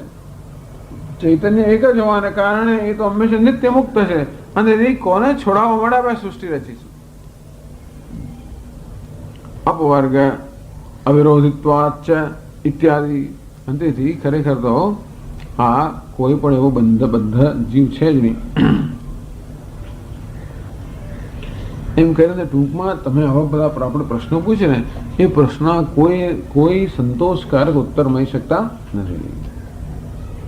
મંડુક્ય કારિકામાં તો કારિકા કેટલા બધા જાત જાતના પ્રશ્નો પૂછે, જાત જાતની વસ્તુ કહે છે. કાળ હેતી કાળ વિદહ, કોઈ કે કાળ સૃષ્ટિ રચેલી છે, અને કોઈ કે આ તો ઈશ્વર પોતાની ક્રીડા માટે રચેલી છે, આ લીલા માટે રચાયેલી છે. એમ જાત જાતની બધી વસ્તુ હોય છે. કોઈ કે સંગીતમાં આ તો શબ્દવાદી સૃષ્ટિ ઉત્પન્ન થયેલી છે. કેટલા ભિન્ન ભિન્ન પ્રકારના અભિપ્રાયો છે. કોઈ પણ પ્રકારનો અભિપ્રાય સૃષ્ટિ માટે સંતોષજનક નથી. દરેક જણ પોતાના સંતોષ ખાતર કંઈક ને કંઈક પ્રકારનો અભિપ્રાય ધરાવે છે. પરંતુ કોઈ પણ અભિપ્રાયને ના ગર્ભમાં આપણે જ્યારે જઈએ, અર્થાત એને બરોબર સમજવાનો પ્રયત્ન કરીએ, તો સૃષ્ટિમાં કોઈ પ્રકારનો અભિપ્રાય હોય એ મુશ્કેલી છે. ભગવાને પોતાની ક્રીડા માટે આ સૃષ્ટિ રચી એવું કહે તો ભગવાન તો તમારો કેવો છે? અમે ક્રીડા એટલે શું? અમે આટલા દુઃખી થતા હોઈએ અને એ ભગવાન જોઈને આનંદ માણે છે કે શું? એટલે ભગવાન એટલે કયા પ્રકારનો? ભગવાને કેમ સૃષ્ટિ રચી એનો કોઈ ઉત્તર આપણે મેળવી શકતા નથી. શું કરવાનું? દુઃખી થઈ જાય ને. આવું ઉત્તર ના મળે તો આપણે કેવા થઈ જાય? વેદાંતી લોકો ખુશ થઈ જાય. ધારો ઉત્તર ના મળે એ ખુશ થઈ ગયા. કેમ? સૃષ્ટિ માયામયત્વમ સાધયંતી અનુપત્તિ. ટૂંકમાં આ સર્જનને આપણે સમજાવી શકતા નથી. એ સર્જન જે છે એ કોઈ પ્રકારે બુદ્ધિની દલીલોથી સમજાવી ન શકાય. એ જ બતાવે છે કે આ સર્જન સમજાવી શકાય એવું નથી. માટે કેવું છે? માયામાંથી ઉત્પન્ન થયેલું છે, અર્થાત કેવું છે? મિથ્યા છે. બસ એટલે ખુશ થઈ ગયા. બોલતે સૃષ્ટિ કેવી છે? મિથ્યા. એવું કહેવાથી શું કહ્યું? ઈશ્વર સત્ય છે, ચૈતન્ય સત્ય છે. ન સ્માગમ પ્રતિકૂલાયથી ન પરિહર્તવ્ય. અને માટે આ બધા પ્રશ્ન ઉત્તર ના મળે તો એની કોઈ ચિંતા નથી. કારણ કે આ પ્રશ્ન ઉત્તર મળે તો પ્રશ્ન ઉકેલવા પડે. પ્રશ્ન ઉત્તર નથી મળે, પ્રશ્ન જ નથી. જે પ્રશ્ન ઉત્તર મળતો હોય એ વસ્તુનો ઉકેલવાની આપણી જવાબદારી થઈ જાય. જે પ્રશ્ન ઉત્તર નથી એ પ્રશ્ન જ નથી. અને માટે ટૂંકમાં આ સૃષ્ટિને સમજવાને પ્રયત્ન કરીને એ બધી માથાકૂટ કરવાની જરૂર જ નથી. એ બધું સમજવાનું છોડી દઈને એટલે ભગવાને કહ્યું કે મામે એ પ્રપદ્યંતે માયામે તામ તરંતે. જો આ માયાને સમજવાનો પ્રયત્ન કરશો તો દૈવી માયા તો તે એકદમ તરવી અશક્ય જ છે. એ માટે એ ઝંઝટ છોડીને મારા તરફ ધ્યાન આપો. ટૂંકમાં ભગવાને શેના સૃષ્ટિ રચી એના તરફ ધ્યાન અપાય એટલા માટે. લોકો એને ભૂલી ગયા. આમ ધારો કે કોઈ આપણી સામે બાળક આવ્યું હોય, બની ઠણીને આવ્યું હોય સરસ, તો પછી શેને માટે? બાળક માટે. એક અખંડાજી મહારાજ પેલા કહે એક મહાત્મા હતા અને એક જણને મળવા આવે, એક શેઠ એને મળવા આવ્યા અને બહુ સુંદર ફૂલની છડી લઈ આવે. એવી સરસ ફૂલની છડી કે મહાત્મા ખૂબ જ ખુશ થઈ ગયા. બસ એને જોયા જ કરે. આમ જોયે, પછી આમ જોયે, આમ જોયે, 15 મિનિટ સુધી જો કરે. પેલો માણસ કંટાળી ગયો, મારે તમે મારી સામે તો જોતા નથી, ફૂલની સામે જો કરો છો. હું ફૂલ લઈ આવ્યો, મારી સામે જોવાના બદલે ફૂલ સામે જો કરો છો. ફૂલ લાવે છે કોના માટે? પોતાની તરફ ધ્યાન દોરવાનું. ફૂલ તરફ ધ્યાન દોરવા માટે. ફૂલ તો થોડું ઘણું ભલે ધ્યાન દોરાય, પછી વડે પોતાની તરફ ધ્યાન દોરવાનું. તેવી રીતે ભગવાને સૃષ્ટિનું સર્જન કર્યું તે આ વેશ માટે નહીં, શેના માટે? પોતાના માટે. પણ આ જીવ બિચારો આ વેશમાં જ એટલો બધો ભરમાઈ ગયો કે ભગવાનને તો જોવાની એનામાં હવે કંઈ ખ્યાલ જ નથી આવતો. એટલે ભગવાન કહે છે કે મામેવ એ પ્રપદ્યંતે, હું તારી સમક્ષ આ સૃષ્ટિનો વેશ પહેરીને ઉપસ્થિત થયો છું, જેથી મારા તરફ તો ધ્યાન આપ અને ખાલી વેશ તરફ ધ્યાન ના આપીશ. એવું કંઈક. અને એ રીતે ટૂંકમાં આ સર્જનને બહુ સાચું, એટલે સર્જનનું આ બધું વિગતવાર વર્ણન આવે એટલે એમ ના માની લેવું કે આ ખરેખર કોઈ સાચું સર્જન છે. માંડુક્ય કારિકામાં તો ખૂબ બધી ચર્ચાઓ છે. વૈતથ્ય પ્રકરણ જગત કેવું છે? વિતથ અર્થાત મિથ્યા છે. અને મિથ્યાને મિથ્યા તરીકે સમજ તો શું છે? મિથ્યાને આપણે મિથ્યા સમજીએ તો દુઃખ ના આપે. કઈ વસ્તુ આપણે દુઃખ આપી શકે? સાચી વસ્તુ દુઃખ આપી શકે. મિથ્યા વસ્તુ દુઃખ ના આપે. મિથ્યા કોને કહેવાય? જે ખરેખર સમજાવી ન શકાય. અંતેથી જે વસ્તુ સમજાવી ન શકાય એ દુઃખનું કારણ ના બને. જે સમજાવી શકાય એ જ દુઃખનું કારણ બને. કોઈ વસ્તુનું સમજાવીએ અને પછી આપણે એમ લાગે અરે હું એના માટે જવાબદાર છું, તોય દુઃખ થાય. અથવા આપણે સમજાવીએ કે પેલો જવાબદાર છે, તોય દુઃખ થાય. હું જવાબદાર છું તો મારા મનમાં અપરાધની લાગણી જન્મે. પેલો જવાબદાર છે તો મારા મનમાં ડંખ જન્મે કે જો પેલા કેમ આમ કર્યું. પણ સમજાવી જ ના શકાય તો મેં કર્યું એમ પણ ના કહેવાય, એણે કર્યું એમ પણ ના કહેવાય, કર્યું એમ જ ના કહેવાય. ધારો કે તો હું પણ જવાબદાર નથી, પેલા પણ જવાબદાર નથી, અપરાધ પણ નથી, ડંખ નથી, કશું છે નહીં. બરોબર ને? એટલે ટૂંકમાં બધાએ આપણા વિષાદમાંથી કે દુઃખમાંથી ઉગારવાનો આ એક જ ઉપાય છે. બાકી તો આપણે શું કરીએ છીએ? આ વસ્તુમાં દુઃખ આપે એટલે એને આમથી આમ ગોઠવી, ચાલો આમ મટી જાય. એ ગયો એટલે પછી વળી આમથી આમ ગોઠવી. એમ કરીને આપણા માયાની અંદર ગોઠવણી કર્યા જ કરી છે. એમ એવી અપેક્ષા કે એવી આશા કે કંઈક ગણતરી એક ગોઠવણી એવી નીકળશે કે બધું આપણું સરળ થઈ જશે, બધું દુઃખ દૂર થઈ જશે. દરેક ગોઠવણી કશાને કશાનું દુઃખ દૂર કરતી હોય. કોઈક દુઃખ દૂર કરે પણ નવું દુઃખ ઊભું કરે પાછું. એટલા માટે એક વસ્તુ એવી નથી કે માત્ર ઉકેલ જ હોય. દરેક ઉકેલ પાછો પોતાનો પ્રશ્ન લઈને આવતો હોય છે. આવે છે કે નહીં? એવો એક ઉકેલ જડો છે કે જેમાં કોઈ પ્રશ્ન જ ના હોય. દીકરો નથી, દીકરો આવે, ઉકેલ આવી ગયો, બહુ સરસ. ભાઈ કેવો પાક છે ને શું કરશે, એને નવા પ્રશ્ન આવે. એ થયો ચાલો પછી હવે એની પત્ની લઈ આવે, પુત્ર વધુ, બસ હવે ચાલો એનું ધ્યાન રાખશે એટલે આપણે છૂટે એનામાંથી એમ માનીએ. અને ચાલો ત્યાર પછી બે જણનું ધ્યાન આપવાનું થાય, એમાંથી છૂટીએ કારણ કે ત્રીજું આવે. એમ કરતા કરતા આપણે એક ઉકેલ શોધીએ ને બીજું નીકળ્યું ને બીજું શોધીએ ને ત્રીજું. પણ આ તો દુનિયાની એમ જ છે. એ સ્વીકારી જ લેવાના માટે દુઃખી નહીં થવાના નથી. કહેવાનો ભાવ એ છે કે દરેક ઉકેલની અંદર કોઈને કોઈ પ્રકારનો પ્રશ્ન રહેલો હોય જ છે. સ્વામી દયાનંદ મહારાજ કે the problem is you, the solution is you. ટૂંકમાં દરેક પ્રશ્નમાં ઉકેલ રહેલો છે અને દરેક ઉકેલમાં પ્રશ્ન પણ રહેલો. વ્યવહારમાં આવો અટપટું જ ભગવાન બનાવેલું છે. ભગવાન કહે છે કે આ જરા સમજીને એની સાથે માથાકૂટ કરવાની છોડી દે. ટૂંકમાં એ જેવું છે એવું સારું છે, જેવું છે એવું બરાબર છે. અને તો જ આપણે એના બોજમાંથી મુક્ત થઈ શકીએ. એટલે ભગવાન ભલે સૃષ્ટિનું વર્ણન કરતા હોય પણ આ સૃષ્ટિ કેવી છે? માયામય. અર્થાત આ તો માયામાંથી સર્જાયેલી છે. એટલે કેવું છે? મિથ્યા સૃષ્ટિ છે. એવું હોવાને કારણે સૃષ્ટિ પર બહુ ધ્યાન નહીં આપવાનું. ભગવાન જો કહે મારા તરફ ધ્યાન આપો. જાદુગરમાં આપણે જાદુમાં એવો ભંગ થઈ જતા હોઈએ છીએ એટલે પછી ભરમાઈ જાય છે. પણ જાદુને બદલે જાદુગર તરફ ધ્યાન આપવાનું. તે રીતે એ માટે આ ભગવાન સૃષ્ટિનું વર્ણન કરે છે.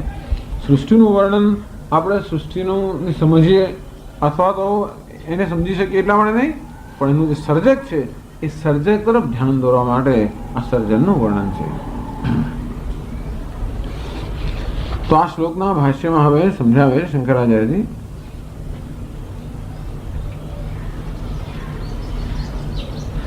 230 પાના પર 8મા શ્લોકની પહેલા एवं अविद्यालक्षणां प्रकृतिं स्वां स्वीयाम् अवष्टभ्य वशीकृत्य विसृजामि पुनः पुनः प्रकृतितः जातं भूतग्रामं भूतसमुदायम् इमं वर्तमानं કૃત્સ્નમ સમગ્રમ અવશમ અસ્વતંત્રમ અવિદ્યાદોષૈઃ પરવશીકૃતમ પ્રકૃતેર્વશાદ સ્વભાવવશાદ.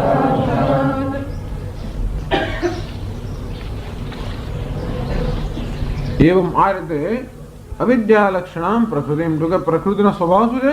અવિદ્યા. અવિદ્યા એટલે અજ્ઞાન, એ આ પ્રકૃતિનો સ્વભાવ છે. અવિદ્યા લક્ષણામ પ્રકૃતિ, કેવી? સ્વામ પ્રકૃતિ, મારી પ્રકૃતિ, અર્થાત જે મારા વશમાં છે. એ ગયા વખતે એની ચર્ચા કરી કે આ પ્રકૃતિ એ પરમાત્મા અલગ નથી. પરમાત્મા સ્વતંત્ર હોય પ્રકૃતિ તો એ સ્વતંત્ર તત્વ બની જાય. તો કોઈ રીતે પરમાત્માના વશમાં પછી ન હોય, પ્રકૃતિને જે કરે એ કરે એવું નથી. પણ પ્રકૃતિ છે પરમાત્માના વશમાં છે, અને છતાં પણ પરમાત્માથી બંધાયેલું નથી. મત્સ્થાની સર્વભૂતાની ન ચાહમ તેષુ, અર્થાત આ પ્રકૃતિ મારા પર આધારિત છે, હું એના પર આધારિત નથી, અને અંતમાં તો આ પ્રકૃતિ મારામાં છે જ નહીં. આ પ્રકારનો સંબંધ છે. જ્યારે ભગવાન કે મારી પ્રકૃતિ કે મારી શક્તિ, તો એમ ન માની લેવું કે આ શક્તિ અને શક્તિમાન બંને એકબીજ ક્યારેય અલગ ના થઈ શકે, એવું નથી. શક્તિ હંમેશા શક્તિમાન પર આધારિત છે, પણ શક્તિમાન શક્તિ કરતા સ્વતંત્ર છે. અર્થાત માયા બ્રહ્માશ્રયા માયા અસ્તિ. આ માયા છે બ્રહ્મ કે પરમાત્માને અધીન છે, જ્યારે પરમાત્મા માયાથી સ્વતંત્ર છે. પ્રકૃતિ સ્વામ સ્વ્યામ અવષ્ટભ્ય વશીકૃત્ય, એટલે મહિમ્ન સ્તોત્રમાં કહે છે ને, રથ ક્ષોણી હંતા શતધૃતરગેન્દ્રો ધનુરથો. ભગવાન શિવજીને એ ત્રિપુરાસુરનો વધ કરવો હતો. અને આ ત્રિપુરાસુર ભગવાન આપણી સામે શું છે? એટલે આ ત્રિપુરાસુર તો એક તણખલા સમાન છે. આ ભગવાન અગ્નિ સમાન જો ત્રિપુરાસુર તણખલા સમાન છે. એ ત્રિપુરાસુર બી તણખલાને બાળવા માટે આપે શું પ્રયત્ન કરવો પડે? કઈ પ્રયત્ન ના કરવો પડે. રાવણ જેવો મહાન અસુર હતો, એને પણ નાથવા માટે ભગવાને કશું નહીં, એમના ડાબા પગના અંગૂઠાને જરા ખલાવ્યો એટલા બધા પાતળા પહોંચી ગયો. અંતે ત્યાં ત્રિપુરનો વધ કરવા માટે તમારા ભગવાન આપે કોઈ પ્રયત્ન કરવાની આવશ્યકતા નથી. અને તોય કેટલો બધો આડંબર કર્યો. પૃથ્વીનો રથ બનાવ્યો, સૂર્યચંદ્રના પૈડા બનાવ્યા, વેદના ઘોડાઓ બનાવ્યા, બ્રહ્માજીને સારથી રૂપે નિયુક્ત કર્યા, શેષનાગને ઘોડાની લગામ બનાવી, અને મેરુ પર્વતનું તેમણે ધનુષ્ય બનાવ્યું, અને વિષ્ણુ ભગવાનનું તીર બનાવ્યું. આટલો મોટો આડંબર કરવાની શું જરૂર? તો ભગવાન શું કહે? વિધેય તમે ક્રીડંત્ય હે વિધેય ક્રીડંત્ય હે ન ખલો પરતંત્ર પ્રબુધ્ય હે. ભગવાન આપ સ્વતંત્ર છે, બસ એટલું અમારે જણાય, બીજું કઈ જણાતું નથી. આ મોટો આડંબર શેને વડે કરો છો? એની બીજું કોઈ જાતની સમજ નથી. એક જ કે આપ સ્વતંત્ર છો, આના બધા આપના વશમાં છે. અર્થાત આ બધા જેનું સર્જન કરવામાં આવ્યું છે એ બધા આપના વશમાં છે, આપ સ્વતંત્ર છો. અને એટલા માટે હંમેશા એની સ્વતંત્રતા, એટલે પ્રકૃતિ સ્વામ અવષ્ટભ્ય સ્વીયામ પ્રકૃતિ અવષ્ટભ્ય વશીકૃત્ય, અમારી પ્રકૃતિને વશીકૃત કરે. 14મા અધ્યાય ભગવાન એ જ કહે છે કે હું મારી પ્રકૃતિમાં ગર્ભનું આધાન કરું છું. મમ યોનિ મહદ્બ્રહ્મ તસ્મિન ગર્ભમ દધામ્યહમ.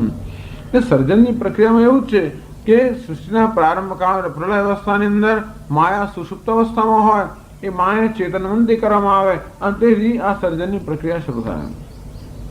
તો ભગવાન માયાને ચેતનવંતી બનાવે, અર્થાત માયામાં પ્રતિબિંબિત થાય, માયાની અંદર તાદાત્મ્ય સ્વીકારે, અને આ રીતે માયા ચેતનવંતી બને, અને એ રીતે આ જગતનું સર્જન થાય.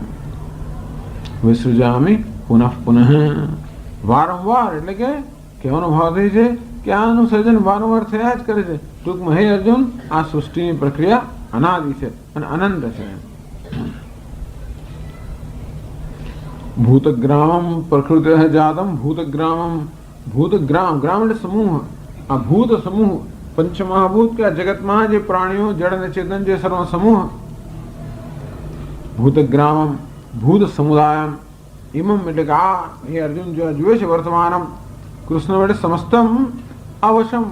આ જેનું સર્જન થયું છે એ સમગ્ર જગત એ કેવું છે? અવશ્ય છે. ભગવાન કેવો છે? સ્વતંત્ર છે. એને જ કહેવાય ઈશ્વર. ઈશ્વર અર્થાત જે સર્વનો શાસક હોય, સર્વ રીતે સર્વતંત્ર સ્વતંત્ર. બધી જ રીતે સ્વતંત્ર હોય. અને જેનું સર્જન થયું છે એ જગત અને આ જીવ સમુદાય કેવો છે? સર્વ રીતે પરતંત્ર, એટલે અવશમ. પ્રકૃતિ હે વશાત સ્વભાવ વશાત. આ બધા લોકો પોતાના સ્વભાવને વશ થઈને જન્મ લેતા હોય છે. કેમ વશ થાય છે? અવિદ્યા દોષ પરવશીકૃતમ. આ જીવો બધા કેવા છે? પરવશ છે. અવિદ્યા દોષ, અવિદ્યા, અસ્મિતા, રાગ દ્વેષ, અભિનિવેશ, કારણ આવરણ વિક્ષેપાત્મક શક્તિ પ્રભાવ. આ અવિદ્યા જે છે એની બે શક્તિઓ છે, આવરણ શક્તિ અને વિક્ષેપ શક્તિ. ટૂંકમાં બધા જીવો જે બિચારા જન્મે એ બધા આવરણ શક્તિને કારણે અજ્ઞાની જ જન્મતા હોય. આત્માનું અજ્ઞાન લઈને જન્મે એટલું તો નહીં, પણ વિક્ષેપ શક્તિને કારણે દરેક પોતાની જાતને જીવ માની લે, અહંકાર માની લે, બસ એટલે જ પરવશ થઈ ગયા. એકવાર અહંકાર જાગૃત થયો. સામાન્ય રીતે આપણે અહંકાર સ્વતંત્રતાના પ્રદર્શન તરીકે હંમેશા જાહેર કરતા હોય ને. અહંકાર આપણે જાહેર કરીએ, હું એ શેનો જાહેર કરીએ? સ્વતંત્રતાની જાહેરાત છે. ખરે અહંકાર એ પરવશતાની પહેલી નિશાની છે. અહંકાર શું છે? પરવશતાની પહેલી નિશાની. અવિદ્યામાં જન્મી અસ્મિતા, અહંકાર. એમાં જન્મ્યો મમકાર, એમાં જન્મ્યો રાગ, દ્વેષ, અભિનિવેશ. બિચારા જીવો કેવી કરુણાજનક સ્થિતિમાં છે. દરેક જણ સ્વતંત્ર થવા માંગે છે, પણ સ્વતંત્ર થવા માટે જે પ્રકારના સાધનનો ઉપયોગ કરે છે એની તુલના વધારે પરતંત્ર થઈ જાય. એટલે કે કોષકારવત. પેલો બિચારો રેશમનો કીડો